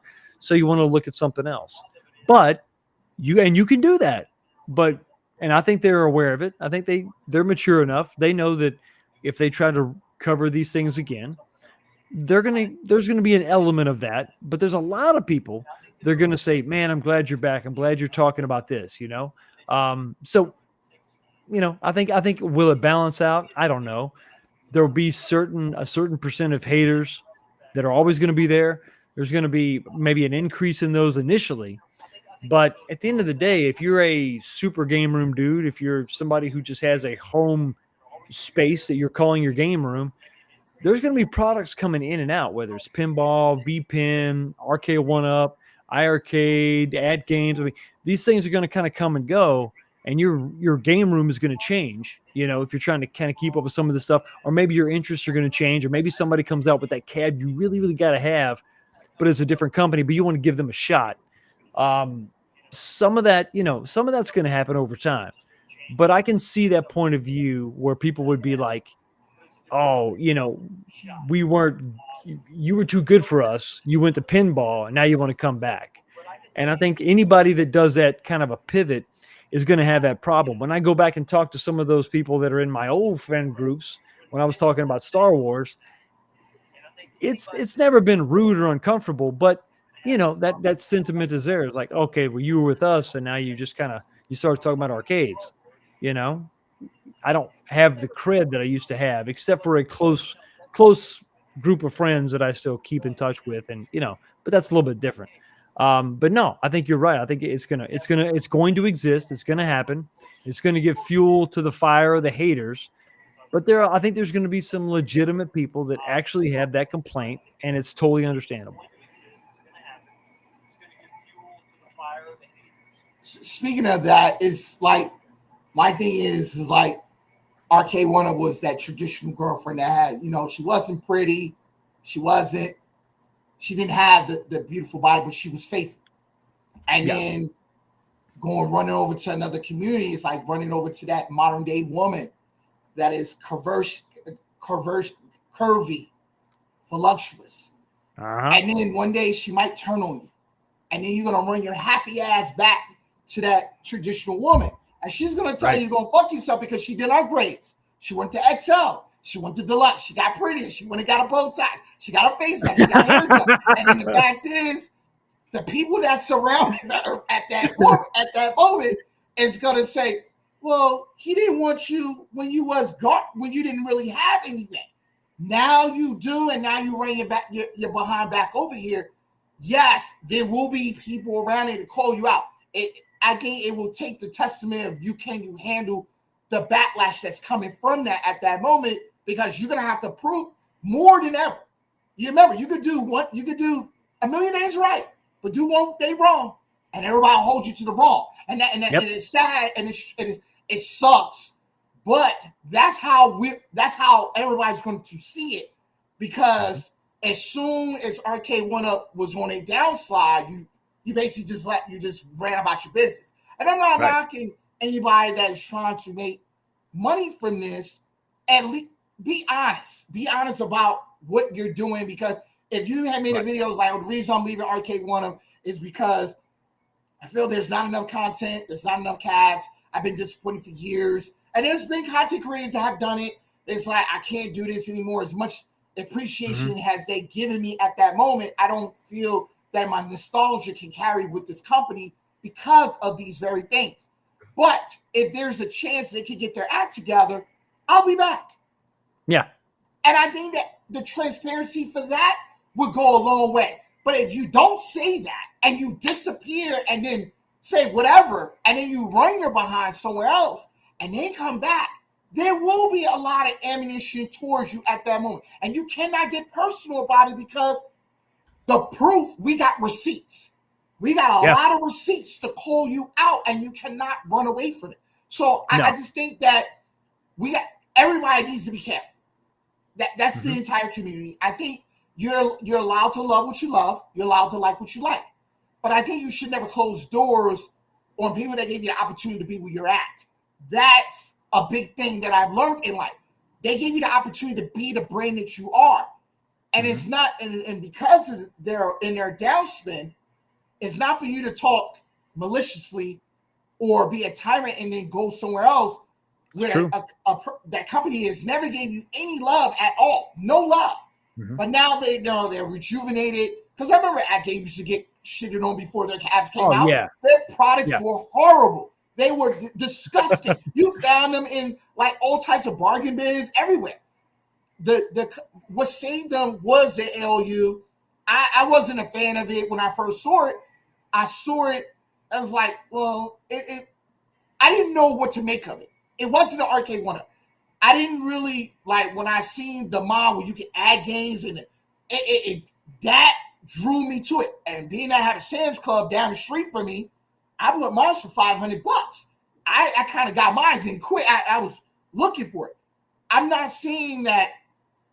I'm saying as far as arcade one-up as a culture, I think we need to stick with him and ride it all the way out. I think we did that with iArcade. We rode it out to the very end. We hated to see what happened to John with his company. You know, we had like you when you went. I think you went up to Chicago for their for their new cab and saw their sending guns. I was excited. I was. That's what made me want to go. That's what made me go and get the Double Dragon one. I really went and got it because of that. And then to see the company just fade away, it was hurtful to everybody that had high hopes for them. Yeah. But we didn't leave them when they were. We rode to the very end with them, and I think that's what I think Arcade Company as a brand deserve for everybody to be loyal to the brand, not to the people that work there. Because I understand people come and go in the workplace. We all been a part of the military. We all left every 2 to 3 years. We had to pack up the house, go to another location, reestablish ourselves again, and get formatted, get ready to deploy or training, whatever the mission was for us at that moment. But we never gave up on the culture of their environment because that is what made us who we are. So let's get to the next question because you know we're at number 13. I think you're gonna like this one. Oh boy. There we go. We all know that your Desert Island cab is ALP, but my question for you, what additional 9 games would you include? What cabinet design would you use? And what would be your decent price point for this cab? Oh, what a great question. I know you're excited about this one. AVP just hits me on so many different levels. I mean, it's like Alien, Predator, 2 of the greatest like sci-fi movie franchises of all time. Absolutely love them. It was a combination of AVP was actually based on a script for an AVP movie that was supposed to take place before Predator 2. So this was in the works like way back in the day, right? It was around the same time that the game actually came out. It was around that same time. Maybe it took place after Predator 2. But anyway, it was based on a movie script. It was a big deal. And the game came out, and it's a ton of fun. It's not just a beat 'em up. Like if you drop the weapon in the game, you basically have fighting moves. You can do quarter circle uppercuts, and with all your different characters, they do different moves. So it's a great game, but it is a beat 'em up. I think what you could do is you could add a couple. I mean, Capcom, the CPS2 roster is insane, but you've got to bring some of those CPS1 games in, like Cadillacs versus Dinosaurs. It's a 3-player game, just like AVP. So I think you want to have that there. I think if you're gonna make it, if you're gonna do like go the arcade one-up route, you're gonna have to include a lot of those games that you see on like the Capcom Legacies. But I think you've got to have. Ideally, I would like a 3-player cab with all the great 3-player Capcom games on it. Most of them, well, they're all going to be beat 'em ups, right? There's no fighting games, but you would have like Knights of the Round. You would have Armored Warriors. There's a bunch of 3-player games that you could have on there. But realistically, it would probably be like a 2-player cab, and you could do 6 buttons, and you could have just a ton of CPS 2 and 1 games on there. But I think you got to have Cadillacs and Dinosaurs, which is a CPS 1 game. Put that on there. AVP, obviously. And then I would want to see like Armored Core Strider, Captain Commando. A lot of the ones that they've come out before, they've done a really good job. Final Fight, you got to have on there. 1 Street Fighter 2. Not 3, not 4, not 5. 1 Street Fighter 2. 1 Darkstalkers game. I love Puzzle Fighter. You got to have that on there. I don't know if I'm at 10 yet, but that's where I would want to see them go. A good variety, a good mix. Pro Gear could be on there. a good variety of games so that the cabinet has a plenty of replay value. It would have to be an XL cabinet, have to be. And then I want a Big Blue 2 form factor. I want that Big Blue 2. So not the Big Blue with the big marquee, but the Big Blue with the separate marquee. So there was like those round things that kind of separated the marquee, like a box floating above the actual arcade with those big Q sound speakers pointing out. That's what I would want to see. The one that's hovering? Yeah. The hovering one. Like separate. Like the cabinet, you got the speakers and they go flat, and then there's two round pillars that come up, and that's where the marquee is, like a box floating above it. That's what I would want to see. Absolutely. Okay, so I heard Carolines and Dinosaurs. I heard the Street Fighter 2.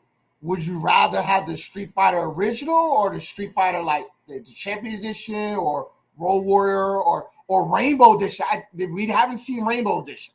That's true. We haven't seen that. We haven't seen that. Oh yeah, Biggie D saying Punisher. Absolutely, Punisher would be good. I think probably you got to have. I think the World Warriors doesn't have that many cabinet or doesn't have that many fighters. I think I would probably want one of the sequels on there. Would it be maybe Hyper Fighting? Maybe, I'm not sure. I think I would want the most comprehensive version of Street Fighter 2 on there, but I would only want one. But because you want to make room for all the other different games for sure. But I'm a big fan of beat 'em ups because it's more of a co-op gameplay. It's something different than versus, and it makes it you get more mileage out of a cabinet that has a good mix, fighter and beat 'em up like that, side scrolling beat 'em up, and even a shooter. A shmup would be great. You could have Pro Gear in there. You could add 1943. But the issue you have there is the screen orientation, horizontal versus vertical. So you can only do so much with that. But I think you probably stick with horizontal games. Go with the Street Fighters. Like one of those. I would want one representation of each major fighting franchise.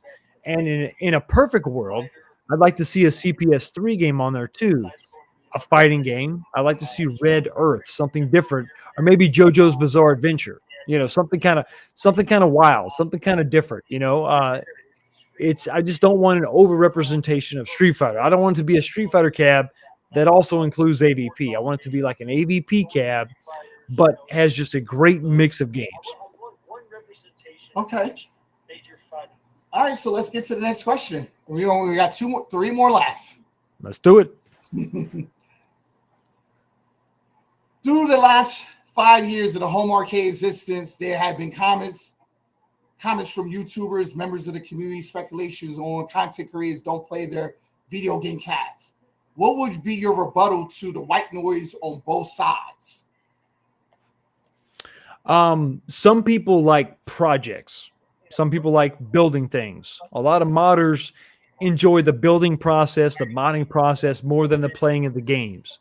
If you watched OCC, American Choppers, back in the day, that was a criticism of Paul Jr. He wanted to build the motorcycles. He wasn't a big fan of riding them. So I say all that to mean that I think there's truth on both sides. I think there's some people that play the hell out of their cabs, play them till they fall apart. I think there's some people that don't play them enough, but they enjoy the restoration process. They like say Arcade 1-Up, maybe they enjoy the modding process, but they don't really play the games that much.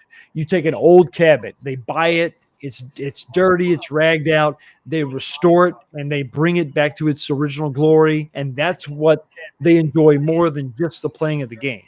So I think that there's extremes on either side. I think that at the end of the day, if you get into that ticky-tack back and forth, how do you quantify that? Like, what is the amount? What is like the right amount of play? What is the wrong amount of play? If I've got two cabs and I play one more than the other, am I supposed to sell the one I don't play? Does that mean I don't deserve to have it as much? I mean, does that mean I don't deserve to have an opinion on that one because I don't play it as much as my other one?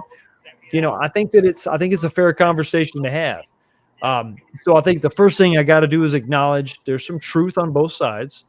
But just because I don't play my game as much as you, or you don't play your game as much as me, that doesn't mean you don't have the same respect and love for the game enough to buy the cabinet. There is one caveat, though. You can't pretend to be a badass at Street Fighter if you never played the cabinet. I mean, that's, you can't talk your game up if you never played the game. You can own the cabinet and don't play it that much, and that's fine. But you can't talk up your gameplay and not back it up. And that's where I think the rubber meets the road. You can talk a big game, but if you go and you play online and you fall apart, well, I think it becomes obvious at that point you don't know what you're doing, So, I think you need to be honest about whatever you do, whatever your thing is, just be honest about it. If you got dust all over your cab because you never play it, just be honest about it. Don't pretend like I love it, I play it every day. If you don't, just be honest. Be honest about it. Some people buy things as a collection and it just sits there and they don't ever do nothing with it. It sits on the shelf. To each his own. But I think at the end of the day, the proof is in the pudding, and it comes to the gameplay. That's where you really know if somebody really plays their games. But I wouldn't give anybody a hard time if they never played their cabinet. Just like I wouldn't give anybody a hard time if they played the hell out of their cabinet and broke the thing because they play it so much. Okay, but my thing is that maybe they bought it for like a feel, like a nostalgia feel. Like me, I lived in New York City, and Coney Island and 42nd Street back in the 80s were like, I'm not even gonna lie, I used to cut school when I was in elementary school. I used to cut school. Oh yeah. And I used to go, I had like $10, and $10 would last you a couple hours. The only way, like in my neighborhood, it was so hostile and so bad. It was a lot of shooting. But there was a bar that had a lot of arcades in there, but my mother would never let me go in there. So during the days that I could go in these locations, a kid is like, it's like a kid in a candy store when you see all these different variants of games. This is how I know what's around me. It's not like I had, like, Nintendo didn't have every arcade cartridge. So you go where the nostalgia is going to be more relevant. And going to these locations, it gave me the most happiness. Everybody has a different life path and things happen to them. Having these arcade cabinets, and I'm speaking for me personally, it gives me a peaceful, happy moment in my life. I don't play every game, but when I do have people come over, they have a variety of games to play with. And that feeling, being in the arcade, watching someone play a game they're passionate about, was the nostalgia for me. Now, I have my games, I love my beat 'em ups. I'm more of a racer. Outrun was my holy grail cab. I wish it had the rumble, but that was my holy grail cab. And I got mine as a stand-up. And I remember when it came out at $550, I wasn't even hesitating. I paid mine off the bat. And I hope that you get your AVP, because I am going to purchase it as well to support it.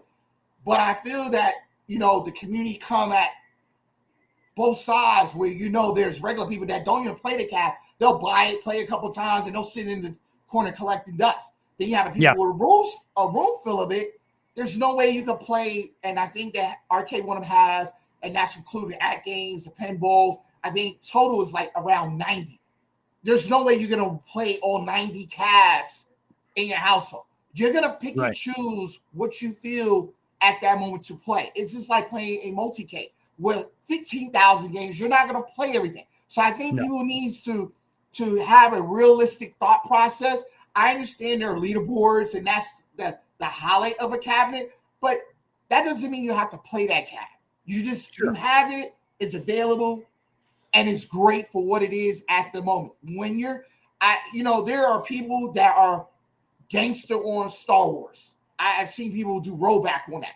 Pac-Man, I watched it on TikTok where this one woman had like 999 million, like they're just running through boards, literally for hours. And I'm watching it, and the skill set you gotta have, and especially when it's on, like when Miss Pac-Man is speeding through it, you gotta have a skill set. I got it on this 40th. I can barely get past 5 boards without getting lit by making mistakes. And someone to be easily moving through the boards is a work of art.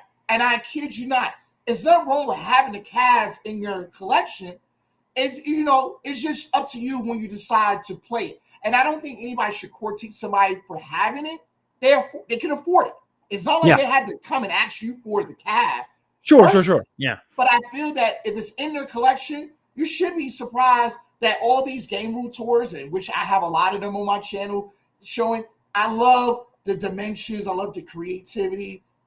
I love the fact that a lot of people didn't like Tron, but they got it anyway to support it. They got Dragon Slayers because a lot of people couldn't afford it back then because it was $2 and you had to have a certain skill set, but everybody has it now. Even though you don't play it, I think just looking at it at a time phrase in your life, a frame, I know where I was at. I was 8 years old. I was in a pizzeria and it was dead in the corner. And I went to watch somebody to watch it. I was a little kid looking like this, trying to look over the screen, trying to see it. And it was a great moment. And I think that's what people are not taking in count because they're such an adult. I think where we're all not taking into account, we were kids when we were all playing this. That's what the feeling should be coming from. So regardless if you don't play it, it's the nostalgia that you should get from it. It's great that even this community even exists because a lot of us wouldn't even be talking to each other or having the same conversation about modding or how to add different Raspberry Pis, Pandoras, doing mods to screens, controllers. All of us has come together in such a way that we build a family. Yes, family are chaotic, family are detrimental. We argue, we bitch, we fight, we do all that. But I think at the end of the tunnel, at the end of the line, the destination is that we're all in it in the same reason, is to enjoy the product. No, I agree 100%. 100%. Because you're right. You're talking about nostalgia is based on a feeling, a moment in time. Some people, it's just something as simple as when I was a kid, I had no responsibilities. I remember how that felt, and I want to go back to that. For some people, it's specific moments in time that a game or a song or a movie can represent, and they're trying to feel that again. So I'm with you 100%. I mean, you can't give anybody a hard time if they just own it and never play it, but they want it for that feeling, that attachment that they have. So yes, I'm with you 100% on that. So we're going to our next question, and okay, yeah, I already pulled it up. With the downfall and the death of two companies, iArcade and Unico, and the home arcade space, do you feel that Arcade One, as well as AtGame, will have any competition in the next 5 years? I think so because Unico is, they're making these monitors, right? These big monitors back here, 26-inch in my Cruising World cabinet. They make a 19-inch, and I think they're not done there. I think they're going to keep on innovating. Right now, it's just an arcade replacement, but I think there's other people out there that are maybe got bigger plans, grander plans. I mean, there's this whole Mister in the arcade community. The Mister is a way to recreate some of these old games, system on a chip type things, where you don't have to have the actual physical ROM or the game boards anymore.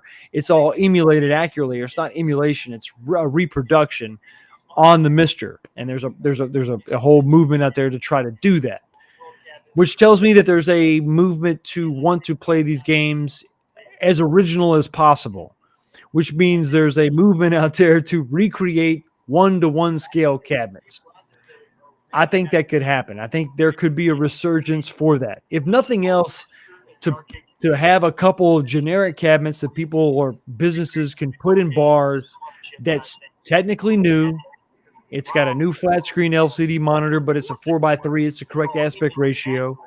It's made with brand new wood. There's still companies out there. There's several companies, if you look on Facebook Marketplace, that are recreating these cabinets. They're 100% recreation of those cabinets from back in the day, 3/4 inch MDF, all that. I think there's a market for that for sure. Absolutely. I don't think that it's just going to be those two. Somebody's going to come out with something. I think they're going to keep pushing forward. Like I said, Unico is supporting full-size arcades. Full-size arcades is going to evolve. There's a desire for those cabinets. There's a desire for business owners to have something in their bars, lounges, coffee shops, you name it, dance clubs, whatever. And they can't keep supporting these old ones, but there's a desire to have those come back. So I think that they're gonna have some competition. I think in 2024, no major company is gonna jump in. That's just my feeling. But I think 2025, we could see somebody else jump in for sure. Okay. Okay. All right. Well, last question for the night, and then we're going to the chat. All right. Let's do it. When you retire from the military, and thank you for your service, by the way, you think that what was possible for all the did you think it was possible for all the respect and admiration that you continue to receive from your peers and everyone that support Fox Nation? How has it impacted you since you've been in this community right now? You know, I can't. I think I had that's heavy. That's heavy. I was on Moat's channel back in the day. I think I had like 3,000 subscribers, 4,000 subscribers. And he asked me, like, what do you think about the reception? Like your reception within a community, the way people are responding to you. I said, man, it's a blessing. And what are you talking about? I know a big YouTuber who says you got to remember those first 100 subscribers that supported you in the beginning, you know? And then you take that back to the military. You take that back to your battle buddies. You take that back to those lower NCOs, those E5s, E6s that really believed in you and encouraged you and pushed you to do more. It's the same sort of mindset. So I can't separate the two. Go back further. Your dad, your grandpa, your mom, your grandma, your aunt, your uncle, somebody in your life when you were a kid inspired you, encouraged you to keep going forward. And that's what the people in the chat do for me. They've done it for me when I first started.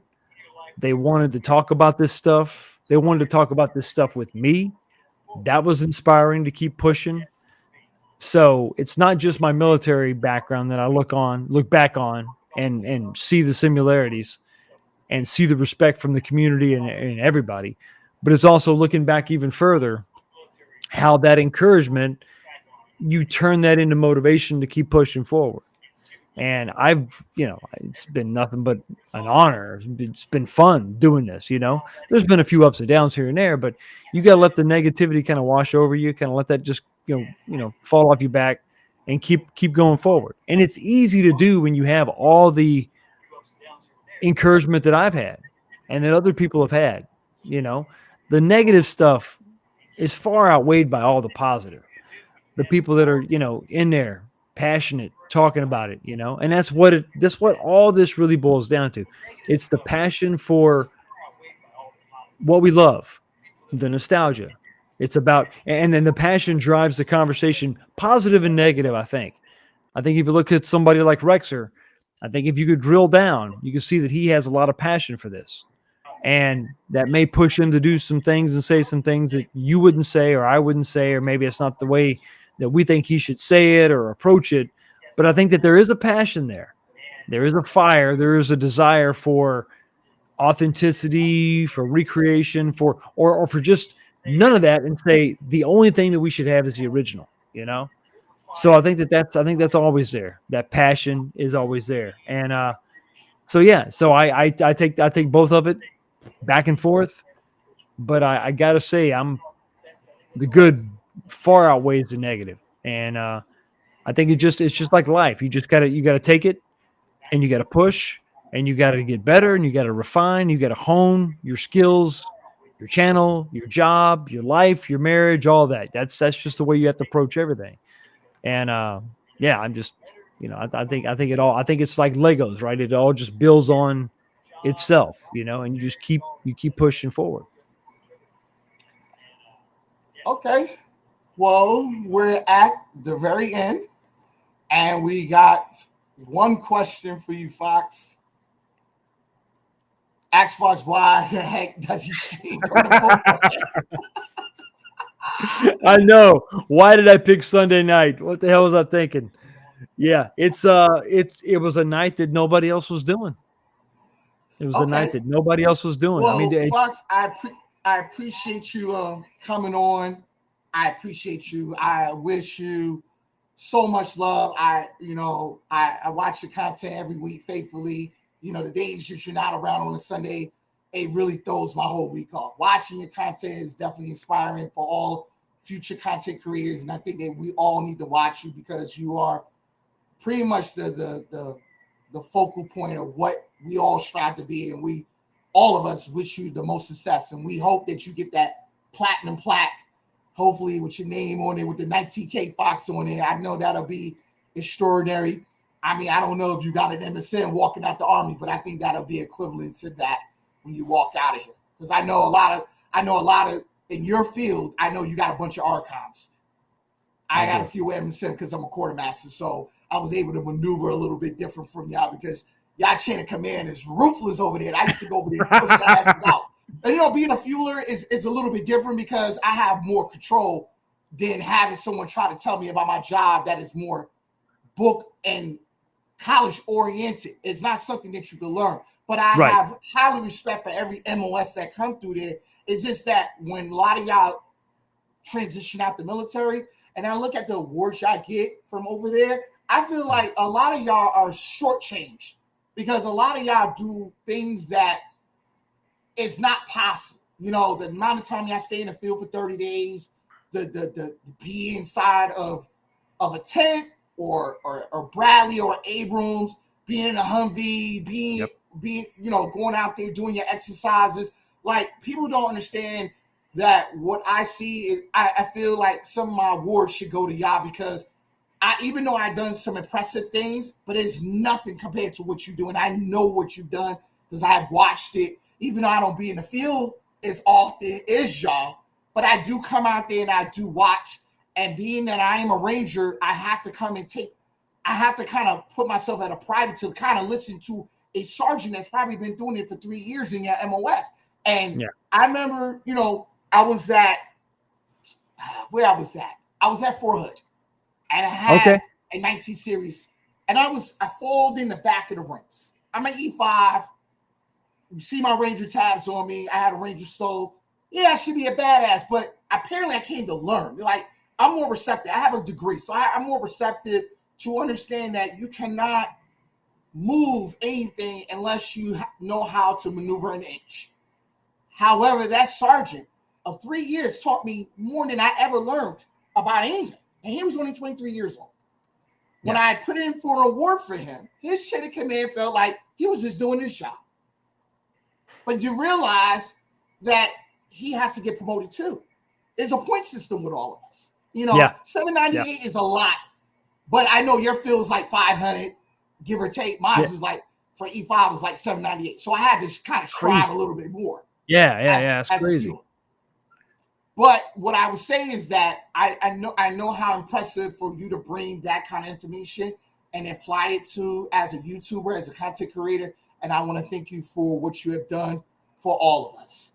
So the next time I see you, I will have something to give you your flowers because I'm kind of trying to figure out something to say thank you to the community for all the greatness that y'all have brought, because all of us are in your debts, especially you, 19K Fox. And I want to thank you for that. I appreciate you, brother. Thank you so much. I appreciate it. That's much appreciated. So if anybody else want to throw a comment for 19K Fox, this will be the time. We're going on 2 hours and 30 minutes. You know, we've been up here talking like it was no tomorrow, and I want to give 19K Fox the time to go to sleep and basically get some rest in. I didn't even realize you was home. I saw on Facebook you was flying somewhere. I thought you was still out and about because I was just you was on Console Kit, Cornercade with him, and you was talking. I see you in the hotel, so I thought you was still out and about. So when it was a problem trying to get you online, and I see you home, I'm like, you been home the whole entire time? I just got home today, just a few hours ago. Yeah. Okay. Well, I seem like Biggie D said, appreciate your service. Thank you. It's a pleasure to serve. And I guess we'll leave it as that. 1985, it was a pleasure. You're welcome to come on my show anytime. We talk. Please, if you need anything, anywhere, anything. And I know you're a Dallas Cowboy fan. Don't hold that against me. I work for someone that's right by the stadium. If you need something in detail, come and contact me. I have a connect that gets me right on the field with them. That's what I'm telling you. There we Literally, go. Now we're I'm talking. not a Cowboys fan. I fucking hate their asses, but I know how much you love It's okay. them. It's okay. However, I am in Texas. I understand all being that you're a Texan. You know how it is. I know you love the Cowboys. If you want anything, please reach out to me and I'll make it happen for you. Absolutely. Once again, I want to thank you so much for really supporting my channel. You've been one of those original fans. You've been there forever. You've been in the chat. You've been talking. You've been liking, sharing videos. And I always love seeing your name come up on the screen, man. It's awesome. Thank you again for having me on your channel. I appreciate it. And thank you so much for your service. Okay, thank you.